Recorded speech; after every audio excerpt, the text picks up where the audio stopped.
네, 테슬라, 일론 머스크 뭐 이런 이야기 들으면 무슨 생각 드세요? 아, 뭐 전기차, 자율주행차, AI 뭐 이런 거 하나보다 이런 생각 드시죠? 근데 그런 기업들 또 그런 기술들 이제는 무기를 만들고 국방을 책임지는 데까지 나가고 있다고 합니다. 이 이야기 최승병 전 삼성경제연구소 수석연구원하고 같이 짚어보도록 하겠습니다. 안녕하세요. 어서 네, 오세요. 안녕하십니까. 일론 머스크가 최근에 F-35 같은 이런 구닥다리 전투기는 이제 필요가 없다 이런 이야기를 막 하고 네. 있어요. 어떻게 보셨어요? 국방 전문가로서 또 경제 전문가로서. 뭐 약간 좀, 역시 인식이 저렇구나 하는 생각이 들었습니다. F-35가 구닥다리라고 하면 좀 약간 어폐가 있죠. 네. 지금 뭐 일선에 배치된 가장 그래도 연령이 적게 된 전투기인데, 네. 야, 이런 것까지 구닥다리라고 하면은, 야, 좀 약간 수치스럽기도 하고, 하지만 뭐 이게 근거가 없는 게 아니었습니다. 아, 근거가 있어요. 네, 뭐 그게 일반적인 건 테크 업계의 오랜 인식이기도 했고요. 이걸 이제 노골적으로 얘기하는구나 그런 생각이 들었습니다. 사실 F-35는 뭐 좋아하는 분도 많이 있습니다. 당장 트럼프도 한때는 F-35가 자기 최애 전투기라고 멋있다 그렇게 얘기를 했었는데 이제 이 머스크가 이런 얘기하니까 말이 바뀌는지 한번 봐야 될 것 같습니다. 아, 그래요. 사실 머스크가 이렇게 얘기하는 데는 아무래도 그동안 미국이 계속 겪어왔던 특히 뭐 이제 공군 전투기 같은 분야에서 겪어왔던 이 계속된 천문학적인 비용 상승 이 문제가 있습니다. 사실 우리가 지금 전 세계에서 가장 뛰어난 가장 이제 제공권자인데 유리한 강력한 전투기라고 하는 F-22가 있는데요. 이 F-22가 가격이 어마무시합니다. 이 F-22가 대당 3억 5천만 달러 정도. 그러니까 우리 돈으로 3억 5천만 달러? 네. 5천억 원 정도입니다. 한 대 5천억. 네. 한 대 사는데 5천억 원씩 들고요. 아. 이게 그냥 사서 또 돈이 듭니다. 운영하는 데 있어서 운영하는데 네, 시간당 비용이 7만 달러. 그러니까 1억 원씩 듭니다. 시간당 1억원요? 그러니까 비행기를 띄우고 나면 네, 띄우고 시간당 1억 원씩 작전하면은 그냥 든다는 한번 1시간 잠깐 나갔다 오는데도 1억 원씩 드는. 네, 이거 뭐 사는 것도 힘들지만 굴리는 것도 굉장히 힘듭니다. 그래서 F-22가 너무너무 돈이 많이 드니까 그래서 사실 이 미국도 견디지 못해서 만든 게 F-35였죠. 그래서 F-35 같은 경우는 F-22의 문제가 아무래도 공군만 쓰니까 생산 대수가 적어서 규모의 경제가 안 된다. 그러니까 F-35는 미국의 공군, 해군, 해병대 얘네가 다 공통으로 쓸 수 있게 하고 외국에도 많이 팔아갖고 규모의 경제를 만들자라고 그런 걸로 시작했지만은 그래도 가격이 여전히 한 8,250만 달러 정도 합니다. 8,250만 달러면 한 1,200억 정도 드나 지금? 그러네요. 네. 그리고 이것도 운영비 줄인다고 해도 한 4만 달러, 여전히 한 6천만 원 정도 듭니다. 줄이긴 줄였는데 그렇게 많이 줄이지 못했네요. 근데 네. 성능은 F-22가 훨씬 넘사벽인 거죠. 엄청 좋은 지금으로서는 그렇죠. 최고의 스텔스 전투기 이렇게 봐도 되는 거죠. 사실 목적이 다른데요. F-22는 말 그대로 진짜 제공권을 장악하기 위한 제공 전투기로서 성능에 최우선을 두고 만들어졌는데 F-35는 이렇게 여러 군데 써야 되니까 멀티롤 다목적으로 이제 만들어졌습니다.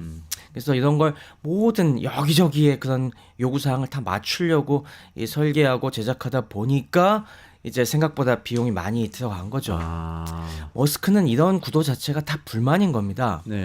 원래 이렇게 미국의 강력한 군사력을 유지하기 위해서는 딱딱 목적에 특화된 그런 전문 선수들 만들어서 유지해야 되는데 이런 식으로 만능으로 그냥 다목적으로 어정쩡하게 만들다 보니까 성능도 좀 미흡하고 그렇다고 해서 비용도 생각보다 많이 줄이지 못했다. 이게 어디에 문제가 있겠느냐. 결국에는 사람이 탄다는 게 문제라는 겁니다. 그러니까 이게 우리 뭐 비행기 설계하시는 분한테 항상 얘기 들어봐도 왜 이렇게 비용이 많이 들어? 왜 이렇게 복잡하고 고리같게만 해? 하고 하면은 야, 사람이 타니까 어쩔 수 없다는 얘기 많이 하시거든요. 사람이 타니까 그럼 사람이 뭔가 살아남을 수 있게 환경을 구축해야 돼서 그렇다는 건가요? 그렇죠. 뭐 피격 당해도 사람이 탈출하고 생존할 시간을 벌어줘야 되고 네네. 기동을 하는 데 있어서도 우리가 사람이 안 타면은 막 기계 한 개까지 밀어붙여서 막 그 복잡한 기동을 할 수 있겠지만은 사람은 그렇게 하면은 졸도하거든요. 그러니까 사람이 버틸 수 있는 정도로 이 기동을 하게 또 제한을 걸고 이렇게 하다 보니까 조종사가 아무리 훈련을 받아도 너무 극단적인 상황이 오면 네, 그건 대처가 기절하거나 불가능- 막 사망할 수도 있으니까 맞습니다. 그 정도까지는 기술을 발휘할 수가 없는 거군요, 전투기가. 그렇죠. 그런 걸 다 고려하다 보면은 뭐 비용도 많이 들고 또 사람이 타게 되면 그 다음에 운영할 때도 위험 수당도 줘야 되고, 뭐 하여튼 인건비 조종사 키우는데도 비용이 많이 들고 그렇기 때문에 사람이라는 존재를 안고서는 이런 목적을 만족시킬 수 없다. 아. 그러니까 결국에는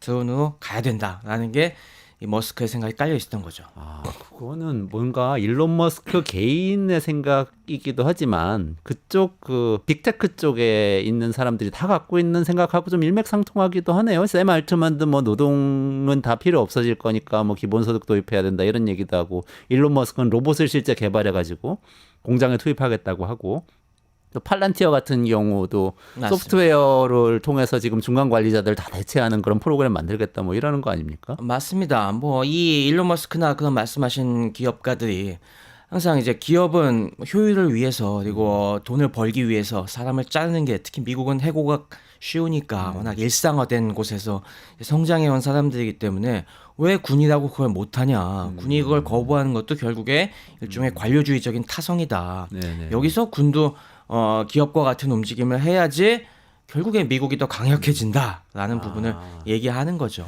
그러면 무인 F-35 얘기를 또 찍어서 얘기한 거는 머스크는 무인기 도입하자 구체적으로 얘기하자면 그런 식으로 지금 얘기하는 그렇죠. 건가요? 무인기를 필두로 해서 결국에는 국방부의 관료주의를 해체하고 결국에 우리 군대 국방력도 대다수가 이제 무인 자동화로 나가자. 무인 자동화로 나가자. 무인 자동화 자율무기로 가자라는 걸 이제 밀어붙인 거죠. 아, 그러니까 AI 가속주의자로서 할 수 있는 뭐 그런 이야기네요. 그렇죠. 아, 뭐 당장 지금 미국이 어마어마한 예산을 들이지 않습니까? 미국의 1년 국방 예산이 한 8,500억 달러 진짜 지금 한 1,300조 원 그 정도까지 이제 되는데 공군만 봐도 공군 1년 예산이 지금 한 1,880억 달러가 넘을 겁니다. 이게 한 280조 원 정도 되는데 이 예산 중에서 한 22에서 23% 정도가 지금 인건비예요. 그러니까 뭐 이게 많다면 많고 적다면 적을 수도 있는데 그러니까 미 공군 기준으로 봤을 때 한 50만 명 고용하고 60조 원 정도 인건비로 쓴다고 보시면 됩니다. 그러니까 인당 뭐 물론 억대 연봉을 주고 있는데 뭐 그 정도 처우는 해줘야겠지만은 이 부분에서 우리가 더 줄일 수 있으면은 오히려 그런 쪽에 더 기술 혁신을 하게 되고 우리가 오히려 소수 정예 사실 테크업계가 사실 그렇지 않습니까? 그렇죠. 테크업계가 사람은 줄이되 각각 사람들에게는 어마어마한 연봉을 안겨줘서 최고의 인재를 뽑아서 경쟁력을 유지하는 풍토가 있으니까 결국에 이런 테크업계의 억만장자들의 생각은 군대도 그렇게 가야 된다. 그게 더 장기적으로 봤을 땐 경쟁력이 높아지는 것이다라는 생각을 갖고 있는 거죠. 그러네요. 일론 머스크는 자기 경험으로부터 이런 얘기가 다 나오는 거겠죠? 네, 그렇습니다. 아무래도 그게 스페이스X 하면서 나사가 지난번에도 말씀드렸지만 스타쉽 얘기할 때도 이 나사가 관료주의에 빠져서 굉장히 고비용 발사체를 계속 만들어내는 상황을 스페이스X가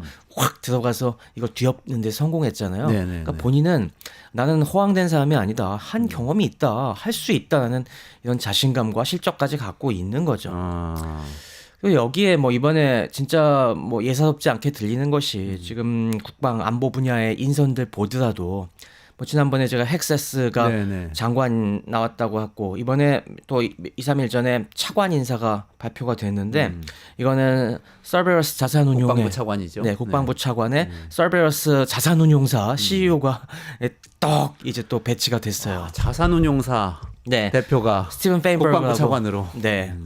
뭐 물론 미국 역사 이런 뭐 민간에서 온 경우가 여러 있었습니다만은 이거는 확실히 국방 예산 손 메스를 대겠다는 거거든요. 네. 그러니까 이게 장관은 마초로 유명한 사람. 그러니까 장관은 군에서 성소수자 포용 정책을 없애버리겠다라는 얘기고 차관은 들어와서 여러 가지 돈줄 개혁하겠다라는 그런 이게 너무 노골적으로 보이는 것 같습니다. 아, 그렇군요. 근데 여기서 좀 따져보고 싶은 것은 네. 실제 예를 들면 F-35만 딱 놓고 봤을 때 네. 전투기를 드론으로 무인 드론을 대체하면 비용이 줄기는 주나요? 그 계산은 나오나요? 굉장히 중요한 네. 포인트를 얘기해 주셨어요. 그 부분이 사실은 우리는 뭐 당연히 드론으로 바꾸면은 비용 당연히 줄겠지라고 쉽게 생각하는데 아주 이렇게 간단한 문제는 아닙니다. 이게 우리가 그런 이미지를 갖게 되는 건 지금 우크라이나 전쟁에서 보면은 거의 상용 드론 가지고 특히 FPV 드론들 이 조그만 보통 민간에서 많이 쓰는 쿼드콥터들 온갖 개조해서 쓰니까 뭐 그럼 몇백 달러면 되니까 진짜 싼 거 아니야라고 할지 네네네. 모르겠지만은 그건 굉장히 로우엔드 드론의 얘기인 것이고 사실 굉장히 고급 하이엔드 드론으로 가면은 그렇게 싸진 않습니다. 그래요. 어떤 것들이 있나요? 네, 지금 뭐 기존에 많이 쓰고 있던 것이 우리가 여러 가지 뭐 테러와의 전쟁에서 뭐 딱 정밀 타격하는 거 보면은 여러 가지 뭐 미국에서 중동에 작전하고 있는 드론들 제어하고 그런 것들 보셨지 않습니까? 조이스틱 들고서. 네네네. 그런데 들어가는 것들 보면은 이를테면 뭐 RQ4 글로벌 호크라는 정찰 드론 같은 경우는 이건 물론 여러 가지 센서가 많이 달려 있어 그렇습니다만 뭐 대당 이건 1억 3천만 달러 정도 합니다. 그러니까 이건 굉장히 비싼 거죠. 뭐 거기에 이 공격 용어 많이 쓰는 MQ9 리퍼 같은 경우는 MQ9. 네. 네, MQ9 리퍼 같은 경우 이렇게 뭐 머리 큰 저 네. 멋있게 생겼네요. 네, 머리 커갖고 이 대두라는 말도 있습니다만 저것도 한 3천만 달러 정도, 그러니까 500억 원 정도 합니다.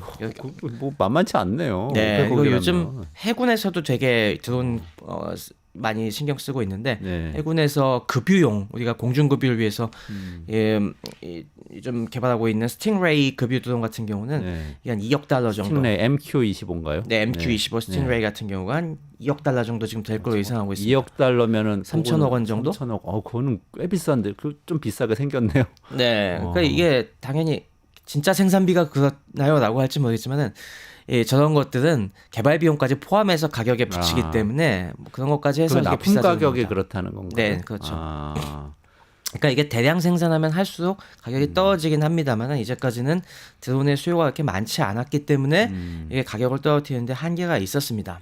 하지만 앞서 얘기한 대로 이제 워낙 의회에서 너무 비싸다, 이게 왜 이렇게 돈덩어리냐는 공격을 너무 많이 받아왔기 때문에 이미 한 10년 전부터 미국 국방부와 여러 각 군에서도 좀 어떻게 좀 저비용 구조로 만들 수 없을까, 이런 드론을 많이 보급할 수 없을까 하는 준비를 해왔습니다. 그래서 미 공군연구소에서 한 10년 전부터 얘기해온 게 저비용 소모성 항공기 기술 LCAAT라는 걸 갖다가 이제 연구를 많이 해왔습니다. 네네. 이게 뭐냐면은 기존에 우리 공격 무기가 두 개로 극단화되어 있습니다. 하나는 한 번밖에 못 쓰는 미사일. 미사일은 한 번 날아가서 꽝 터지면 그렇죠. 끝이죠. 그럼 끝이네요. 네. 네, 그거는 가격은 쌉니다만 한 번밖에 못 쓰는 단점이 있었고, 반면에 지금 여러 가지 전투기나 포격기나 이런 것들은 여러 번, 뭐 수백 수천 번을 쓸 수 있습니다만은 대당 단가가 뭐 몇 천억씩 단위로 나가니까 네. 이건 너무 극단화돼 있다. 요 중간 정도를 만들어 보자. 그러니까 이게 사용 횟수는 제한돼 있습니다. 한 수십 번에서 수백 번, 많아야 수백 번 정도 되되 비용은 그 사이 정도. 미사일과 그런 일반 유인 전투기나 이런 것들의 중간 정도, 그러니까 수백억 정도, 뭐 수십억에서 수백억 정도 가격이 되는 걸 이제 만들어서 이걸 대량으로 보급시키자. 이게 이렇게 해갖고 나온 것들이 뭐 XQ58이라든 그 발키리라든가 XQ67 이런 것들이 지금 한창 개발 중에 있습니다. 이런 것들은 뭐 한 수십에서 수백 번만 쓰고 버릴 생각이니까 네네. 이런 것들은 너무 밀리터리 스펙이라고 쓸데없이 고스펙으로 맞추지 말고 우리 상용 제품 정도의 여러 가지 기준만 맞춰갖고 제조하자. 그래서 이 발키리 같은 경우는 XQ18 발키리 같은 경우는 이게 드론이지만은 우리 비행기 보면은 사실 비행기에서 생각보다 많은 부분을 차지하는 게 이착륙 부분이거든요. 네네. 랜딩 기어 같은 거 넣고 빼고 하는 것도 사실은 네. 이게 많이 잡아먹습니다, 공간을. 그래서 이건 아예 어떻게 하냐면은 차량에다가 레일에서 로켓을 달아서 로켓을 팍 쏴갖고 이륙을 시킨 다음에 네. 그 다음에 내릴 때는 어느 정도 내려온 다음에 낙하산 펴서 떨어지고 회수하는 MQ58A 발키리가 그렇게 하는 거죠. 그런 식으로 해서 비용도 낮추고 같은 이 크기의 네. 여러 가지 장비라든가 무기를 많이 실을 수 있게 이런 식으로 저비용 구조로 만들자는 개념들이 많이 들어가 있습니다. 그렇게 착륙해도 다시 쓸 수 있나요? 근데 착륙하다가 파괴될 수도 있잖아요. 그걸 낙하산으로. 위험까지 감안을 해서. 아. 네. 그러니까 어차피 뭐 쓰다 보면 많이 하다 보면 손실이 되겠지만은 뭐 우리 스타쉽도 마찬가지잖아요. 스타쉽도 이제 가다가 다시 오는 게 회수하다 보면은 젓가락 잘못 집어갖고 실패할 수도 있고 그럴 텐데 그런 것까지 감안해서 그러면은 여기 고장난 부분만 살짝 또 잘 갈아 끼울 수 있게 하는 네. 그런 설계가 집약이 돼갖고 비용을 낮추겠다는 거죠. 비용을 낮추겠다는 거군요. 네, 그렇게 하면 뭐 대략 한 200만 달러에서 한 400만 달러 정도? 네. 그 정도 뭐 몇십억 원 정도에서 이 전투기를 대체하자. 물론 완벽하게 대체는 못하겠지만. 그리고 그러다 보면 이렇게 만들면은 인건비가 안 들다 보니까 운영 비용도 한 10분의 1 이하로 줄일 수 있겠다. 이런 개념이 지금 벌써 10년 전부터 이미 얘기가 계속 나왔습니다. 아, 그게 저비용 소모성 항공기 기술이라는 저비용, 거죠. 맞습니다. 근데 그렇게 만들면은 이제 전투력에서 좀 뒤지는 거 아닌가요? 성능이 대체가 될 거냐 이런 문제 있을 그렇습니다. 바로 그 부분이 이제 핵심이에요. 드론이 이제 근본적인 질문을 우리가 받게 되는 것이 아니 뭐 드론 돈이 싸다는 건 뭐 인정할 수도 있겠지만은 그렇게 해서 진짜 사람이 움직이는 이 전투기에 복잡한 이 임무 수행 능력을 완전히 대체할 수 있겠느냐라는 부분에서 여전히 이슈가 있는 거죠. 사람 같은 경우는 우리가 전투기 조종사도 굉장히 고도의 훈련을 받습니다만 그만큼 할 수 있는 임무가 굉장히 많거든요. 굉장히 까다로운 상황에서도 조종사는 능동적으로 대처하고 상황 변화에 맞춰서 즉시 임무를 바꿔서 수행할 수도 있고 그렇습니다. 굳이 비유해 보자면은 우리가 왜 의료계에서 요즘 의료용 수술 로봇이나 이런 거 많이 발달되고 있지 않습니까? 네네네. 이게 어떤 특정 수술은 딱 들어가서 잘 할 수 있을지 모르겠지만은 사실 수술하다 보면은 암술 같은 거 하다 보면 꼭 그렇지가 않잖아요. 그렇죠. 암술 하시는 분 얘기들 들어보면은 밖에서 진단할 때는 몰랐는데 배를 딱 가르고 보면은 생각지도 않았던 데서 전이가 돼서 암덩이가 있다든가 뭐 그랬을 때 사람 같은 경우는 오랜 감각과 경험이 있으니까 그러면은 이것도 이거 제거해야 돼라고 하면서 그런 거에 대한 능동적인 대처를 할 수가 있는데 그러니까 우리가 명의가 필요하다는 거죠 아직. 그렇죠. 네. 그러니까 이 군사 임무도 마찬가지입니다. 이런 경우도 수많은 돌발 상황에서 충분히 이게 아직 인간 비행사만큼의 대체 능력은 없다라는 것이 얘기여서 우리가 그래서 뭐 혹시 탑건 매버릭 그 영화 보셨습니까? 네네 봤어요. 탑건 매버릭 보면은 왜 거기 60대 톰 크루즈. 그렇죠. 50대 톰 크루즈가 장군 에드 해리스가 분장한 그 제독이 막 그 굉장히 그 마지막 대화가 되게 인상적이죠. 중간에 보면은 매버릭 종말은 피할 수가 없어. 너 같은 종자들은 이제 멸종될 종자들이야라고 이렇게 하니까 그러니까 이게 드론이 아프다 대체할 거니까 너 같은 사람 조종사 필요 없다라고 하니까 그때 딱 그 톰 크루즈가 쏘아주죠. 그 maybe so, sir, but not today. 아직은 아니다. 언젠간 그럴지 모르겠지만 아직은 아닙니다. 근데 딱 지금 그 상황 같아요. 아직은. 아직은 아닙니까? 네, 이게 아직 인간 영역을 완벽하게 대체할 만큼의 수준은 아니지만 지금 AI 기술의 발달로 이게 빠르게 잠식돼가고 있다는 거죠. 근데 AI가 그래도 빠르게 대체해가고 있지 않나요? 어때요? 네, 그래서 지금 당연히 그런 면을 고려해갖고 지금은 주 개념이 사람과 그래서 이런 드론의 협동 작전을 목표로 하고 있습니다. 그러니까 아직까지는 AI를 완전히 대체해서 그런 중요한 임무까지 하기는 어렵고 100% 신뢰하기는 그건 어렵기 어렵고. 때문에 사람 한 명이 그래서 사람이 타는 비행기가 가고 거기에 이런 드론들이 한 10대씩 따라 붙어갖고 같이 들어가서 목표 지점에 가서 사람이 지금 저걸 공격해야겠어라고 하면은 자 나가 이렇게 하면은 드론들이 달려 들어갔고 공격을 하는 이런 식의 협동 개념을 많이 지금 얘기되고 있습니다. 그럼 사람이 탄 전투기는 지휘관 노릇을 하고 그렇습니다. 나머지 무인기들은 지휘관의 명령에 따라서 가서 임무를 수행하는 맞습니다. 그래서 로열 윙맨이라는 그런 표현을 써요. 네. 아주 충실한 윙맨 그 밑에 새끼 조종사라는 그런 의미죠. 그렇기 때문에 이게 사실 로보틱스에도 보면은 협동 로봇이라는 개념이 요즘 유행하고 있잖아요. 제조 현장 같은 데서 사람 이제 관리자가 있고 거기서 밑에 로봇들이 그 관리자의 지시를 받아서 임무를 수행하는 그런 것처럼 이게 인간을 완전히 대체하는 거는 좀 약간 유보적이지만은 어쨌건 인간과 이런 드론과 로봇 이런 것들이 협력을 해서 그러니까 AI 드론이 조수 역할을 하는 거죠. 그렇죠. 네.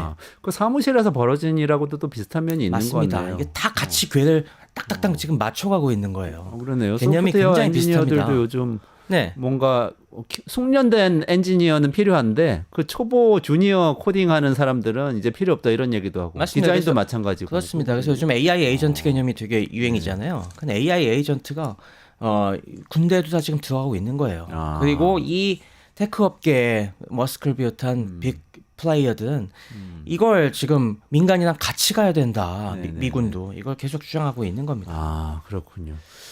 근데 그러면은 드론을 이렇게 저가 드론까지 다 개발해서 소모성, 그래서 저가형 소모성 드론까지 개발해서 다 투입하면은 비용이 확실히 줄겠네요. 네, 근데 그만큼 이게 주는 건가요? 그리고 10분의 1 정도 주는 거는 맞아요? 그것도 다시 확인하고 싶어요. 근데 그렇지 않습니다. 사실 여기에는 또 한 가지 고려할 것이 숨어 있는 비용이 있습니다. 아, 자, 우리가 드론 하나하나 그냥 뭐 껍데기 하나 사오는 거는 이게 뭐 10분의 1, 뭐 심하면은 뭐 수십 분의 1로 줄어들 수도 있겠지만은 이걸 운영하려면은 추가적인 인프라가 필요합니다.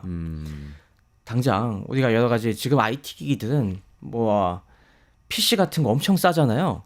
근데 PC가 이게 인터넷이 없는 상황에서 우리 PC라든가 이런 스마트폰 같은 IT 기기가 무슨 소용이 있겠습니까? 별로 쓸모가 없잖아요. 그렇죠. 요즘 네. 시대에는. 마찬가지예요. 드론이 되면은 더더욱 어려워지는 게 뭐냐면 통신망이 정말 잘 돼 있어야 됩니다. 그러네요. 드론한테 명령을 내리려면 네. 통신으로 해야 되니까. 맞습니다. 사람은 직접 가서 뭐 어떻게든 할 수 있겠지만은 드론 같은 경우는 원격으로 계속 이걸 조정을 해줘야 되기 때문에 이 적의 깊숙이까지 우리의 군사 통신망 그것도 항상 이제 해킹과 공격의 위험에 노출되어 있는 그런 상황에서도 잘 작동하는 아주 훌륭한 군사 통신망이 갖춰져야지만 이게 쓸모가 있는 거예요. 그런 게 만약에 없으면 그냥 뭐 장난감에 불과한 겁니다. 쉽게 얘기해서.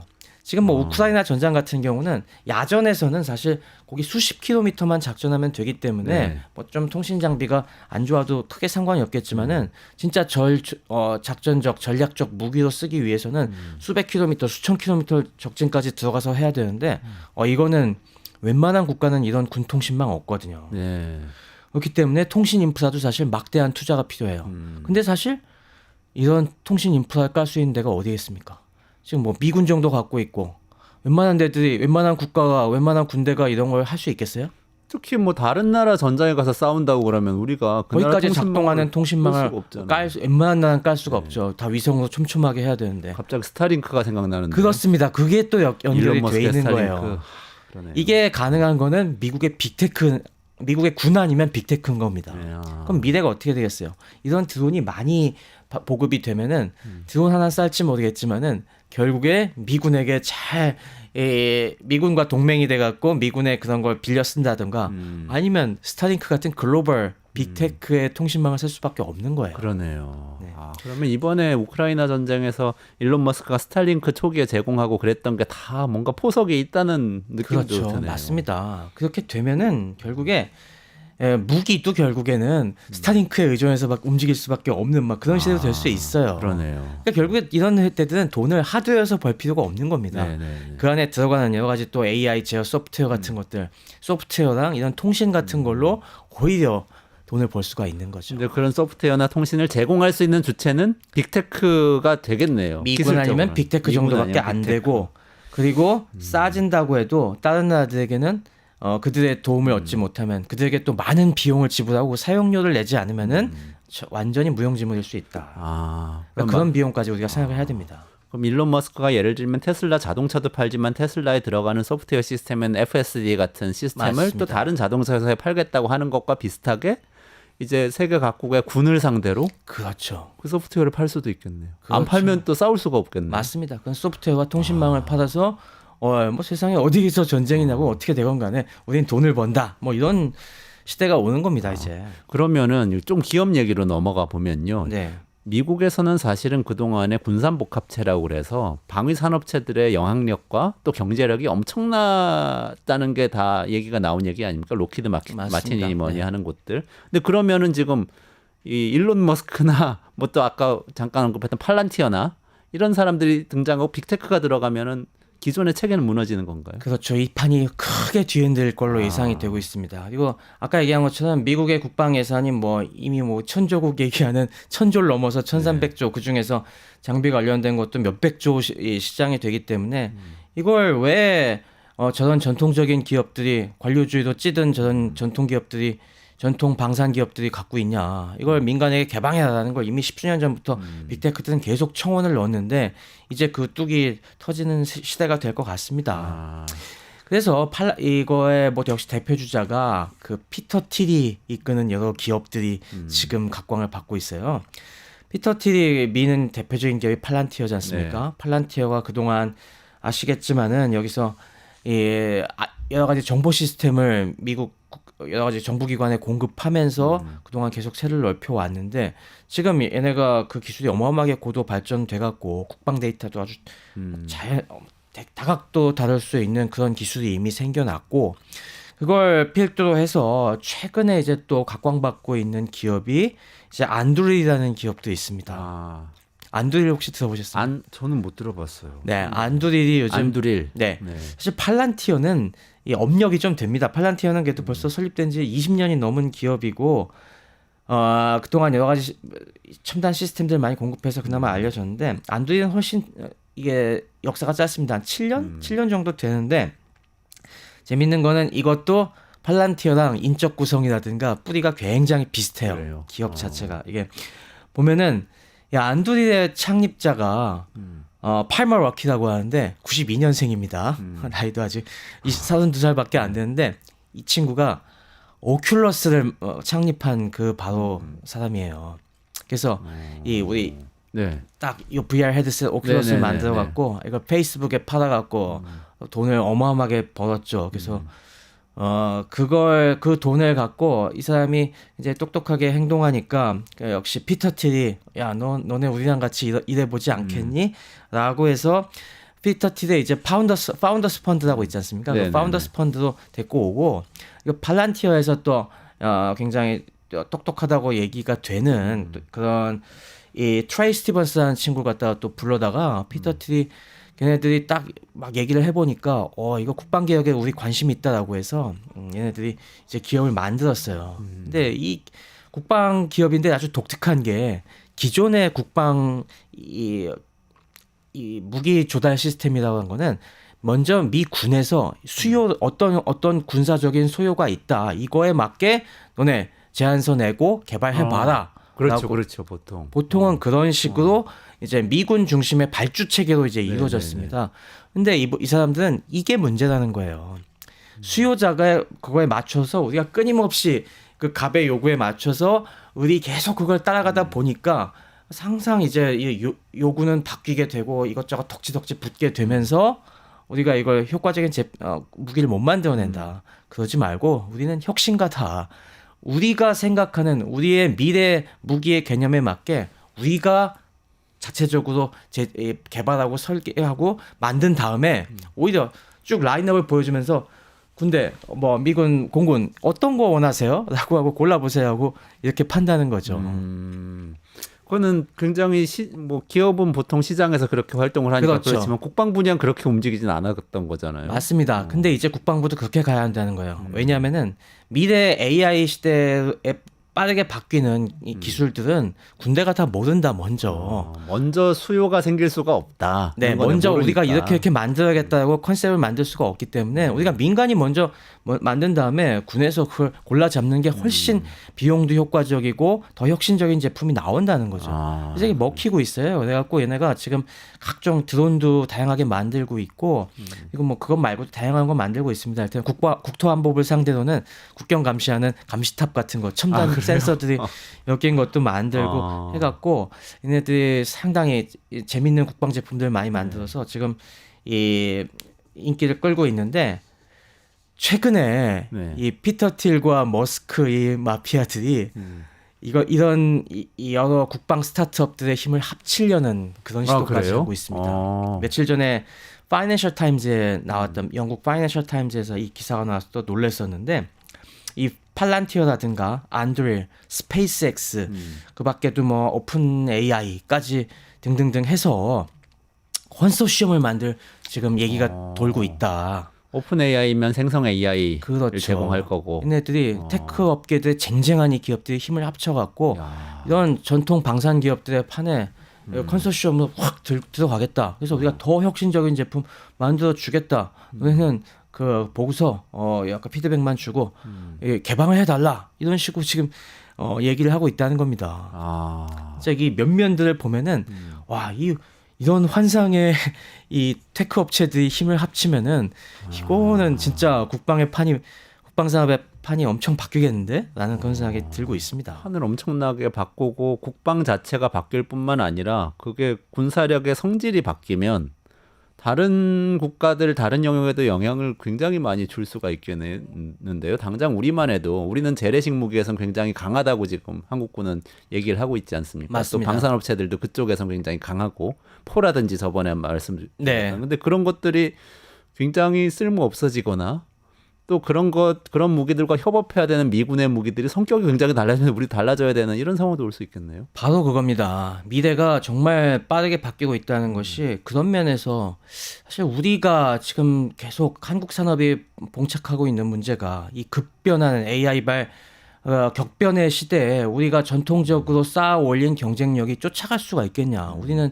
그 혁신을 주도할 수가 없는 그런 상황인데 지금 그 문제가 여기도 마찬가지로 걸려 있는 겁니다.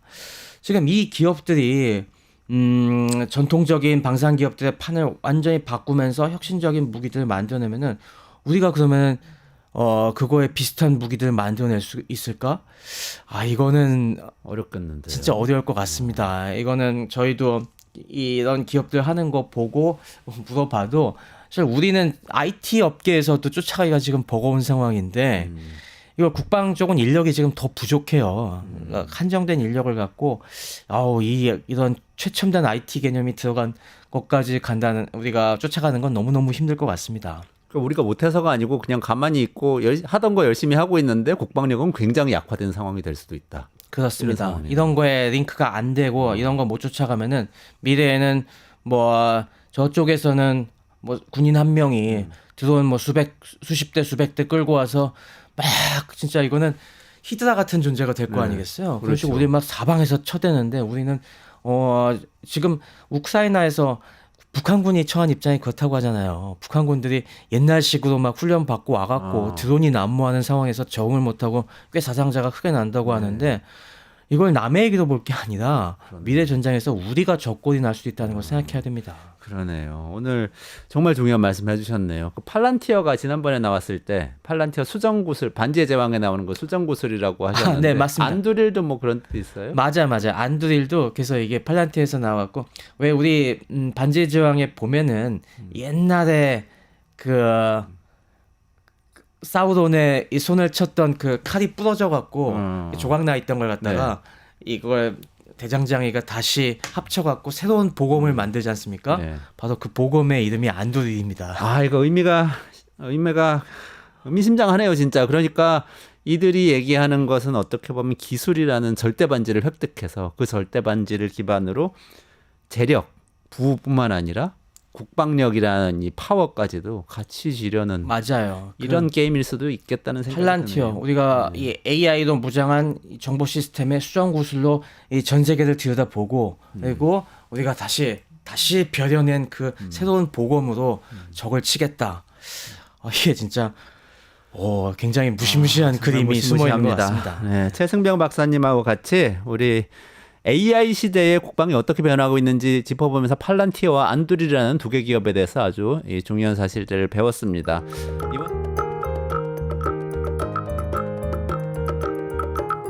네, 2024년 미국 빅테크의 해였죠. 근데 그중에서 테슬라가 또 상당히 돋보였고 많은 분들 관심 갖고 계신데요. 2025년 어떻게 될까요? 테슬라의 25년에 대해서 강정수 박사 모시고 말씀 들어보도록 하겠습니다. 안녕하세요. 어서 오세요. 안녕하세요. 반갑습니다. 최근에 테슬라가 7.4% 올라가지고 깜짝 놀랐는데 기사 보니까 현대자동차가 테슬라 주가를 끌어올렸다. 이렇게 나왔어요. 무슨 얘기인가요? 10월 24일 일이죠. 그러니까 현대자동차 원래부터 계획됐던 건데요. 현대자동차 이제 발표를 한 것도 2025년부터는 미국에서 팔린 모든 현대자동차의 전기차에 어댑터를 추가로 무료로 보급을 해서 테슬라가 했던 NACS라고 하는 미국식 방식, 테슬라 방식의 충전 방식이 있는데, 현대자동차는 다른 방식을 쓰고 있었고요. 그래서 현대자동차 차주들도 이제는 테슬라 충전소에 가서 충전을 할 수 있게 됐다라는 거죠. 이것은 뭘 의미합니까, 여러분? 테슬라의 충전소에 테슬라 차량만 쓰다가 지금 이제는 다양한 다른 기업들도 쓰고 있는데요. 그렇게 되면은 이 충전소가 풀 가동되겠죠. 충전소에 들어갔던 투자 대비 이 회수율도 높아지고 그리고 전기도 판매가 되는 거잖아요. 그러면 이 부분은 이제 테슬라의 부분에서 우리 재무제표를 보면 서비스 영역이 있거든요. 이 서비스 영역의 매출이 현대자동차가 한 미국에 지금 판매된 전기차가 한 11만 대가 되니까요. 11만 대의 이 사람들이 여기서 충전을 하게 되니까 매출이 증가하게 되니까요. 당연하게 이건 또 수익률도 좋고요. 그래서 테슬라의 충전소 네트워크에 대한 가치가 올라가기 때문에 테슬라 전체 주가가 오르는 뭐 이런 일들이 있었다고 볼 수 있습니다. 아, 그러네요. 꼭 테슬라 자동차뿐만 아니라 이런 네. 다른 사업들도 네. 이제 사실은 그만큼 또 하나는 이제 미국에서 워낙 테슬라가 충전소를 미리 많이 설치해 놓았던 것이 효과를 보게 된 거죠. 그리고 현대자동차 차주 입장에서도 테슬라가 가지고 있는 충전 네트워크를 이용하게 되니까 충전에 대한 불안감들도 이제 많이 해소가 될 수가 있고 서로 윈윈하게 되는 효과인데 이것이 현대 주가에는 반영되지 않지만 테슬라에게는 경제적 이득이 또 되기 때문에 테슬라의 주가가 올랐다고 볼 수가 있습니다. 아, 그렇군요. 본격적으로 네. 그러면 올해 이후에 2025년에 테슬라 한번 좀 전망을 해보면 좋겠는데요. 일단 뭐 어떻게 총평 좀 저는 해주시죠. 테슬라는 2025년이 되게 역사적인 해일 거라고 생각이 들어요. 크게 성공할 수 있고 크게 실패할 수 있습니다. 크게 실패할 수도 있어요. 네. 아, 그러니까 크게 성공할 수 있는 그러니까 가장 큰 도전이 뭐냐면 여러분들 이제 뉴스에서 계속 보셨던 텍사스에서 지금 흔히 말하는 로봇 택시 또는 사실은 정확하게 보면 FSD의 unsupervised 비인간 감독하에 인간이 전방을 하지 않고 핸들을 잡지 않는 상태에서도 운전되는 것을 unsupervised라고 얘기를 합니다. unsupervised에 대한 테스트에 들어가요. 테스트에 들어가는데 이것이 이제 확대돼서 캘리포니아에도 들어가는데요. 한번 상상을 해보죠. 이 테스트 데이터가 없이는 연방정부에서든 주정부에서 허가를 해줄 수가 없습니다. 테스트 데이터는 반드시 필요한 거고 웨이모가 지금 저렇게 상업적인 영업을 하는 것도 테스트 데이터를 관청이 제출했기 때문인 거거든요. 그럼 여기에서 테스트 결과를 지켜보기 위해서 지금 일론 머스크는 화제에 그냥 초점에 있는 사람이니 아마 뉴욕타임즈는 한 5명 정도의 특파원을 보낼 거예요. 아, 저거 어떻게 테스트 되는지 한번 갑자기 봐라. 관심 고조. 그리고 미국만 그렇게 했어요. BBC도 올 거고요. 네. 전 세계 언론들이 다 와서 이 테스트를 지켜볼 겁니다. 네. 미국의 모든 언론들 특히 민주당 편인 또 언론부터 시작해가지고 모든 테크 언론들 다 와서 매 눈으로 보겠군요. 정말 매 눈으로 지켜볼 거라는 거죠. 여기서 사고가 터져버리면 그냥 글로벌 토픽입니다. 그날. 그러네요. 그러면서 그날 주가가 출렁출렁일 거라고 좀 볼 수 있죠. 그러니까 즉 은밀하게 하는 테슬라 공장에서 하는 테스트하고 공개적인 오스틴이라는 도시에서 하는 테스트 또는 뭐 샌프란시스코가 될 수도 있겠죠. 이런 데서 하는 테스트들은 모든 사람들에게 공개돼 있고 또 하나 여러분은 아시는 것은 미국에서는 차량은 선텐이 되어 있지 않기 때문에 저게 운전석이 테스트인지 아닌지를 쉽게 식별할 수가 있거든요. 네. 아, 저거 테스트하는 차네. 저거 쫓아가면서 취재하고 촬영하는 거죠. 그러면서 실제로 사고가 일어나는지 아닌지 정말 운전을 잘하는지를 보는데 만약에 그 공개적인 테스트를 네네. 성공적으로 통과한다라면 네. 당연히 관청에서도 허가도 나오겠지만 이것 또한 여론에 엄청난 영향을 미치겠죠. 네. 저는 그때는 테슬라 주식은 스페이스X를 타고 올라갈 거라고 봅니다. 아, 그러니까 대단히 중요한 거죠. 그러니까 네. 공개적으로 언슈퍼바이즈를 처음으로 테슬라 역사상 처음으로 테스트하는 것이다. 그래서 이것이 2025년이고 이것이 성공할 경우와 실패할 경우에는 테슬라 주가에는 엄청난 차이가 있을 것이다. 물론 저는 개인적으로 실패해도 이것이 2026년, 2027년 계속해서 도전하면서 해결할 것이라고 보지만 그거는 이후의 문제고 당장에 있어서는 2055년은 테슬라에게 대단히 중요한 공개 테스트의 시점을 테슬라가 통과해야만 한다는 거죠. 구글 웨이모가 지금 샌프란시스코에서 하고 있는 거하고 비슷한 상황인 건가요? 아니죠. 구글 웨이모는 그걸 통과했죠. 그건 통과한 거고. 그렇죠. 통과를 해서 구글 웨이모는 그것을 LA로 확장했고 그다음에 피닉스에서 먼저 시작을 했었고 그리고 그것을 지금 오스틴으로 구글 웨이모도 확장하려고 하고 내년에는 도쿄에서 구글 웨이모가 테스트에 들어갑니다. 그러니까 웨이모도 되게 도쿄에서? 빠른 속도로 하고 있는데요. 이 테슬라하고 또 이제 좀 다른 기준이 되는 것은 웨이모는 특수 차량을 가지고서 작동하는 것이고 그리고 필요할 경우에 이번 테슬라도 마찬가지지만 원격 조정을 들어갑니다. 왜냐하면 사고가 나면 안 되기 때문에 원격 조정을 들어가는데요. 테슬라는 기본적으로 원격 조정을 스스로 내부적으로도 비율을 낮춰야 돼요. 원격 조정이라는 건 위기 상황에서 인간이 개입해가지고 원격 조정을 하는 거고 원격 조정을 잘못하다가 계속해서 다치는 사고들이 발생해서 여러분 아시는 GM의 크루즈 같은 경우 사업에서 철수하는 원격 조정을 했는데도 사고가 났거든요. 이런 부분이 있을 수 있어요. 근데 테슬라는 예를 들자면 FSD를 로봇 사이버캡이라고 하는 로봇 택시도 쓸 거지만 모든 테슬라 차량에도 이 FSD를 작동하게 하려고 하는 거예요. 이론적으로 그러면 700만 대가 전 세계에 돌아다니고 있는데 여기에 원격 조정하는 사람들을 300만 명을 붙일 수는 없는 거거든요. 이 비용 문제 때문에. 그렇기 때문에 테슬라 같은 경우에는 훨씬 더 내부적으로는 까다로운 목표를 세우고 있는 거죠. 가능한 원격 조정을 없앤다. 지금 테스트 기간에만 원격 조정을 쓰겠다. 이런 식의 어떤 개념을 가지고 있고요. 사이버캡이라는 로봇택시 업에서는 원격 조정을 테슬라는 쓸 수 있죠. 왜냐하면 이건 진짜 운전사가 안 타는 거니까요. 그런데 이제 FSD를 갖다가 일반 차량에서 언슈퍼바이즈드로 제가 출근할 때 저 신경 안 쓰고 서요. 하지만 위기상이 발생하면 제가 개입할 수 있잖아요. 네네네. 그렇기 때문에 저는 원격 조정은 필요 없게 되죠. 이렇게 두 가지 개념이 믹스되어 있는 것이 테슬라고 웨이모 같은 경우에는 먼저 테스트를 다 한 다음에 도시별로 허가를 받으면서 상업적인 영업권을 따내고 있는 방식입니다. 그러니까 기술적으로는 구글 웨이모가 어쨌든 더 많은 검증을 받고 그럼요. 지금 상용화되어 있는 상태고 테슬라는 이제 거기에 딱 돌입하는 그런 그렇죠. 사실 지금 기술 자체로 보면 웨이모가 테슬라보다 앞서 있는 건 맞고요. 다만 여기에서 테슬라가 만약에 웨이모 수준까지 도달하게 됐을 경우에는 열리는 시장의 규모가 다르다라는 거죠. 이거는 제한된 로봇 택시에 열리는 거고 테슬라는 전 세계적으로 모든 차량에서 열릴 수 있죠. 한번 생각을 해보세요, 여러분.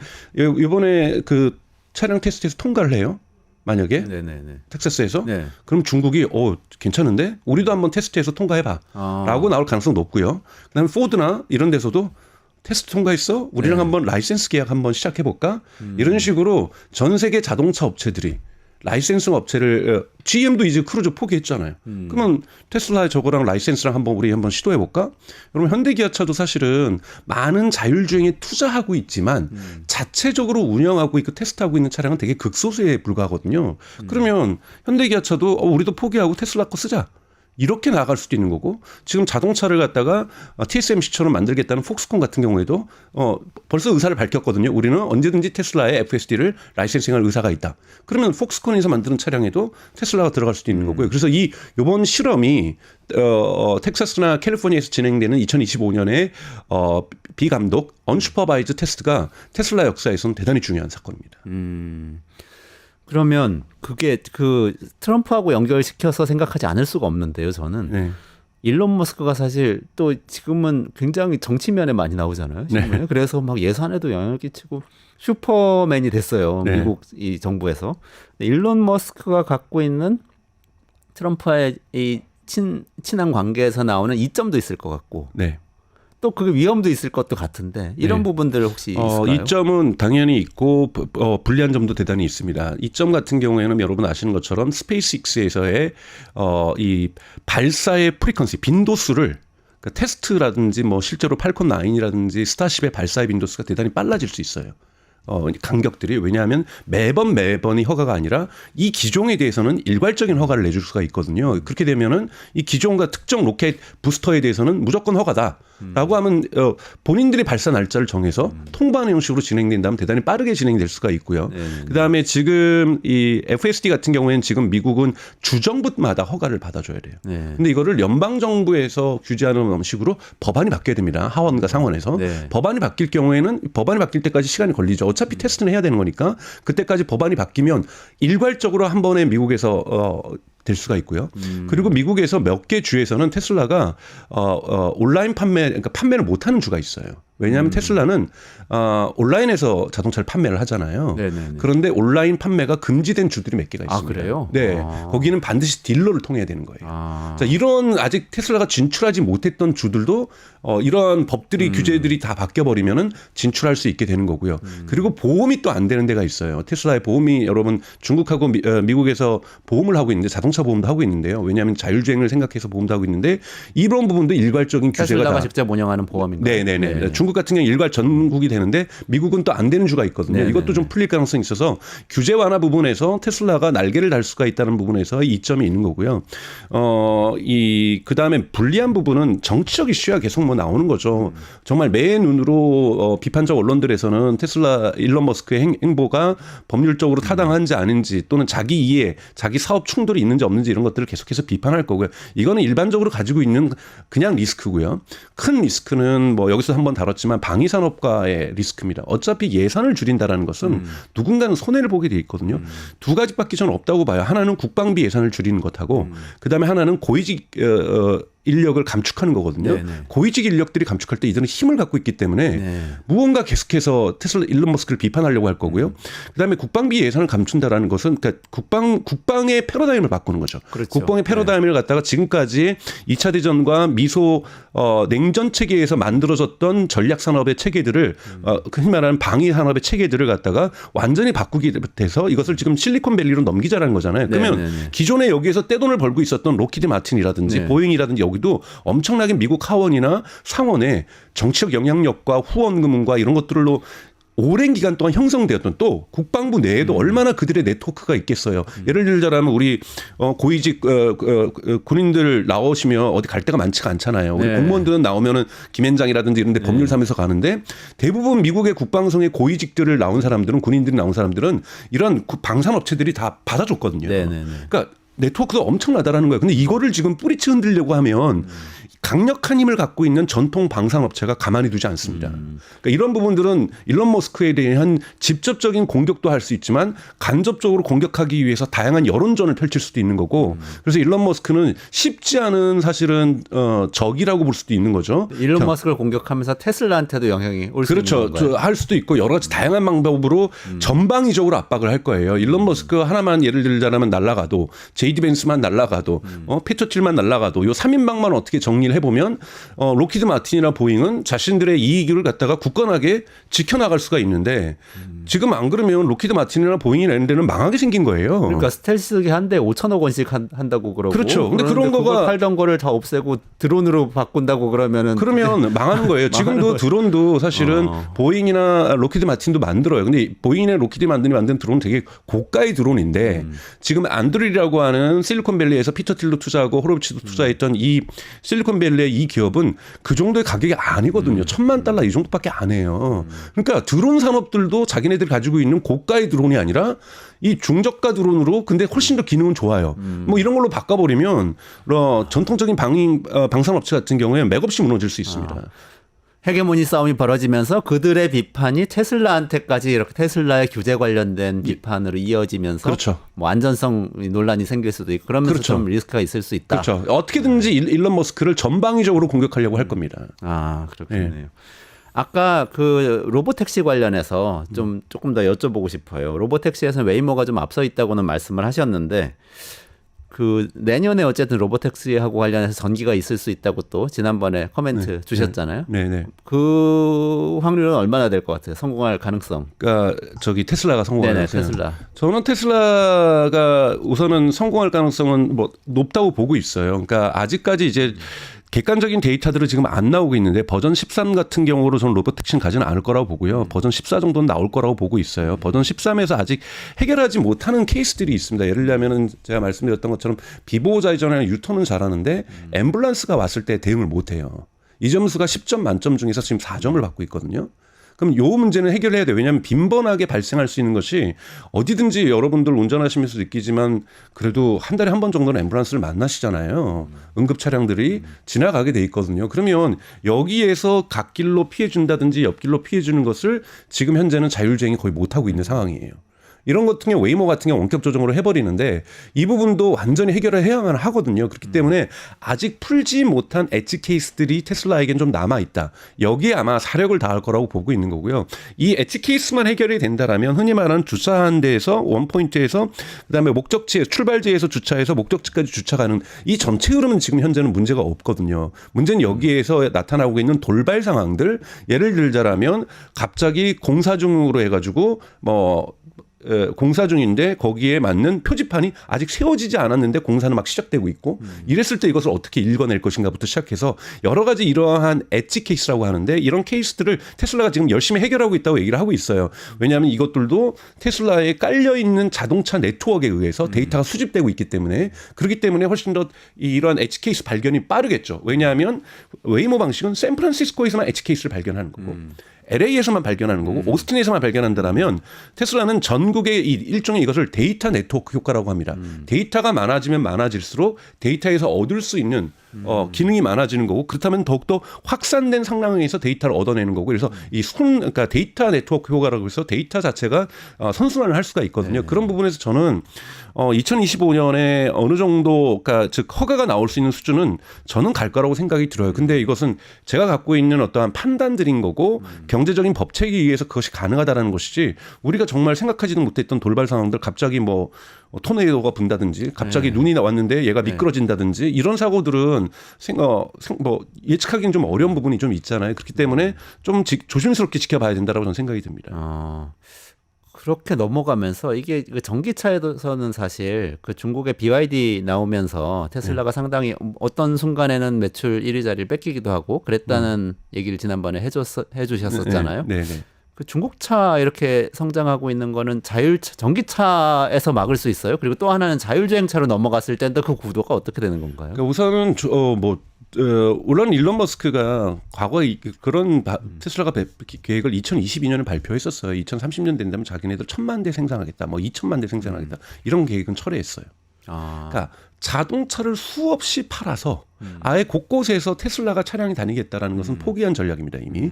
그래서 일하면 기가팩토리를 갖다가 그걸 만들려면은 전 세계 공장이 뭐 10개, 20개 정도는 있어야 되는데 그렇게 하려겠다는 전략은 지금 접은 상태예요. 즉 많이 팔겠다기보다는 라이센싱으로 가겠다는 계획들을 세우기 시작한 거죠. 그렇기 때문에 중국하고의 쫓아오는 전략에서 차량만으로 경쟁해서는 중국을 이기기 어렵다라고 일론 머스크가 2024년 1월에 말을 합니다. 즉 관세 장벽이라는 것들이 없다라면 테슬라에게도 위협이지만 전체 모든 자동차 업체를 몰락시킬 거라고 중국 차들이 이야기를 일론 머스크가 얘기를 하거든요. 그러니까 중국차의 공세를 인정한 거죠. 그리고 차량을 잘 만든다는 걸 인정을 한 거고 그래서 테슬라가 전략을 빠른 속도로 수정하면서 우리가 이 AI 부분, 즉 자율주행 부분에서 반드시 중국을 앞서겠다 이런 부분을 해서 자율주행에서 승기를 갖겠다고 얘기를 했는데요.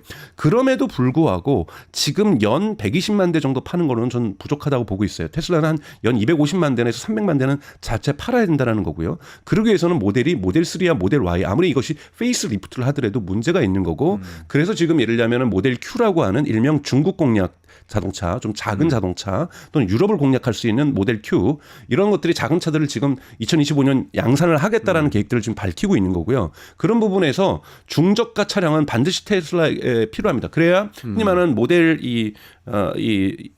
라인업이 완성이 된다고 볼 수가 있기 때문에 그래서 2025년 이런 신차를 얼마나 신속하게 빠르게 양산할 수 있는가도 테슬라에게는 대단히 중요한 해이기 때문에 2025년은 매우 전 중요하다고 봐요. 그러니까 모델 3와 모델 Y를 넓혀서 중저가 차량까지도 시장에서 성공적으로 내놨는데 사람들이 저건 안 살래.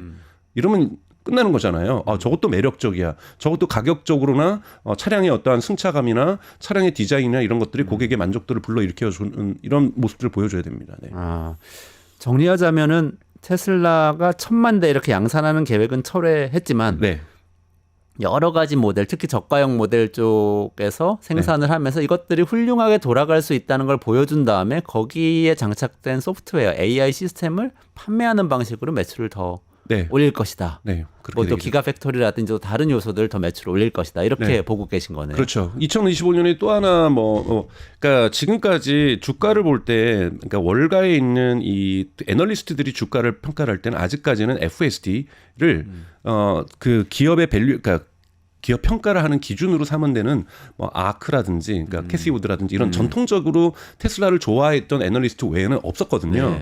근데 이제 내년 정도 돼서 그 테스트를 통과하게 된다면 월가에 있는 많은 기관 투자자들이 FSD를 본격적으로 이 테슬라를 평가하는 밸류에이션으로 집어넣게 되게 되면 목표가를 상향 조정할 수밖에 없거든요. 이 부분은 아직은 기대치로만 있지 종합적인 기업 평가 기준으로 아직 안 들어와 있는 상태라는 거죠. 이런 부분들이 들어와지는 거고 여기에서 이제 그들이 판단할 때는 잠재적 시장이 연간 250만 대 파는 테슬라의 차량뿐만이 아니라 라이센스까지도 가능하겠다는 신호를 시장에서 받게 될 경우에는 밸류에이션이 저는 대단히 크게 달라질 거라고 저는 보고 있고 이렇게 되면 월가의 대부분의 대다수의 어떠한 애널리스트들이 기관 투자자들이 테슬라의 AI에 대한 자율주행에 대한 가치평가를 기업평가로 끌어들이게 되면서 테슬라 주가에는 되게 긍정적인 신호가 올 수 있다고 저는 보고 있습니다. 그래서 2025년이 중요하다는 거고요. 아직까지 또 평가를 안 하고 있는 것이 것이 에너지 사업 부분이에요. 네. 에너지 사업 부분 여러분도 이제 들어보셨겠지만 올해 2024년 대단히 괄목할 만한 성장을 내놓고 있고 20%가 넘는 순수익률을 가져오고 있는 캐시를 엄청나게 지금 테슬라에게 선사해주고 있는 사업인데 이것이 내년 1월에 그러니까 상하이에서 또 하나 메가 팩토리 ESG 사업이 공장이 가동되는데 이것이 캘리포니아에 있는 공장의 생산 규모의 2배거든요. 네네. 그러면 지금보다 훨씬 더 큰 규모로 메가팩 사업이 진행된다라는 거고 이 메가팩에서 엄청난 돈을 테슬라가 벌어들일 가능성이 저는 높다고 보고 있고 이 부분도 밸류에이션에는 이 정도 규모로 가면은 테슬라의 밸류에이션에 기업 평가에 전문가들이 집어일 수 있다. 이렇게 될 경우 또 목표 주가는 또 상향 조정 받을 수 있다. 그래서 2025년은 다양한 사례들이 그러니까 테슬라의 주가를 올릴 수 있는 포인트들이 있고요. 물론 이것들이 다 실패할 수도 있어요. 신차를 만들었는데 뭔가 자꾸 고장이 나고 리콜을 하고 또는 양산이 안 되고 신차를 내놓기 전에 또는 미국의 트럼프가 집권하면은 IRA법을 처리하겠다. 그래서 보조금을 7,500달러를 없애겠다 미국에서 네. 얘기했잖아요. 근데 이것이 정말 취임날 그걸 시도하더라도 그 다음 날부터 없어지지는 않을 거예요. 그렇죠. 네. 네. 한 3, 4개월은 갈 거라는 거죠. 저는 일론 머스크를 위해서도 트럼프가 3, 4개월은 가게 해줄 거예요. 그래서 한 봄이라든지 4월이나 5월 정도에 그것이 사라질 수 있도록 페이드 아웃 하도록 만들어 줄 텐데 그쯤 되면 딱 뭐가 나오냐면 테슬라의 신차가 나온다는 거예요. 저가형 신차가. 그래서 보조금이 없어도 경쟁력을 모델 3와 모델 Y는 보조금 없으면 경쟁력을 지금처럼 갖기는 어렵습니다. 그런데 만약에 그것이 그때쯤 돼서 신차가 나오는데 가격이 훨씬 더 저렴하면 사람들이 구매해야 하겠다는 의사가 나올 수가 있는 거거든요. 이런 시기와 타이밍도 잘 조절돼야 되는 게 2025년이고 그래서 2025년은 테슬라가 본격적으로 성장을 이제야 비로소 시작을 할 수 있는 다양한 어떤 시험대에 놓이게 된다라는 거고 이런 부분들이 다 정확하게 시장에 맞아 떨어진다면 if 테슬라 주가는 저는 더 상승할 수 있다고 생각이 들고 만약에 그러지 못한다라면 테슬라 주가는 꼬꾸라질 가능성도 있다고 보고 근데 있습니다. 그 승부처는 그러면 말씀하셨던 FSD에 있다고. 네, 가장 큰 승부처는 FSD에 있는 거고요. 뭐 메가팩이라든지 ESS는 저는 성장을 당연히 할 거기 때문에 이거는 if 조건이 아니라 이건 당연히 갈 거라고 보고 있는 거고요. 두 번째 이제 조건문은 사실은 신차의 성공이죠. 신차의 성공. 예, 신차의 성공이 얼마나 파괴적이냐, 얼마나 힘있게 시장에서 의미있게 사람들에게 소구되느냐에 따라서 매출이 어떻게 만들어지는가도 지켜봐야 될 문제이기 때문에 이 두 가지 요소가 2025년에서 테슬라에게서는 숙명을 가를 조건이라고 볼 수가 있습니다. 알겠습니다. 전체적으로는 두 가지 다 성공할 거라고 보세요? 아니면 성공 가능성 배팅을 한다면 뭐 성공할 가능성이 높죠. 저는 네. 개인적으로 안 했으면 좋겠는데 왜요? 주가가 좀 떨어져야 저도 추가 구매를 하니까. 주가가 지금 너무 올라서. 네네네. 그렇게 얘기를 하셨지만 투자자 늦게 시작한 투자자의 입장에서는 좀 안 됐으면 좋겠다는 입장도 좀 있고요. 그렇지만 하지만 기관 투자가들이 인정하게 되면 지금보다 훨씬 더 오를 수도 그럼요. 있고 그렇게 네, 보시는 거죠. 네. 결국은 이 개인 투자자들은 이미 이런 부분들을 반영을 하고 있거든요. 그래서 기관 투자자들이 이 부분을 얼마나 잘 반영하냐에 따라서 테슬라의 주가는 크게 변동될 수 있다고 보고 있습니다. 알겠습니다. 말씀 듣고 보니까 2025년은 정말 테슬라가 AI 기업으로 네. 기관 투자가들의 제도권에서 인정을 받느냐 안 받느냐 그 분수령에 있는 그런 해가 될 것 같네요. 네. 여기까지 말씀 듣고 마무리해야 될 것 같은데 네. 강정수 박사님하고 같이 테슬라 2025년 어떤 이슈들이 있는지 전체적으로 짚어봤습니다.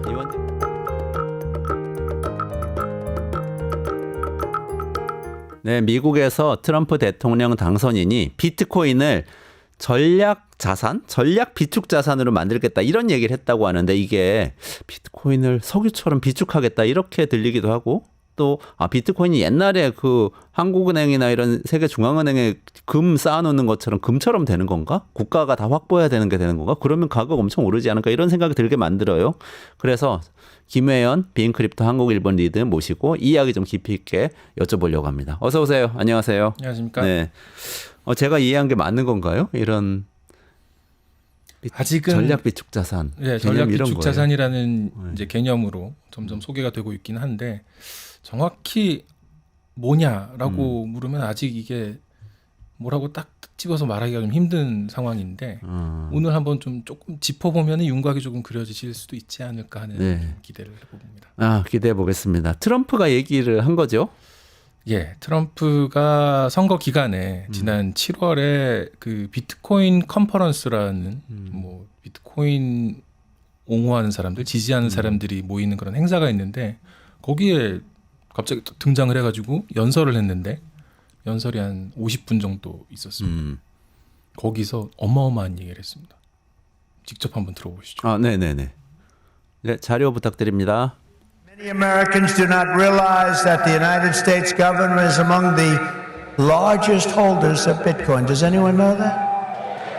How about that? The federal government has almost 210,000 Bitcoin, or 1% of the total supply that will ever exist. But for too long, our government has violated the cardinal rule that every Bitcoiner knows by heart. Never sell your Bitcoin, right?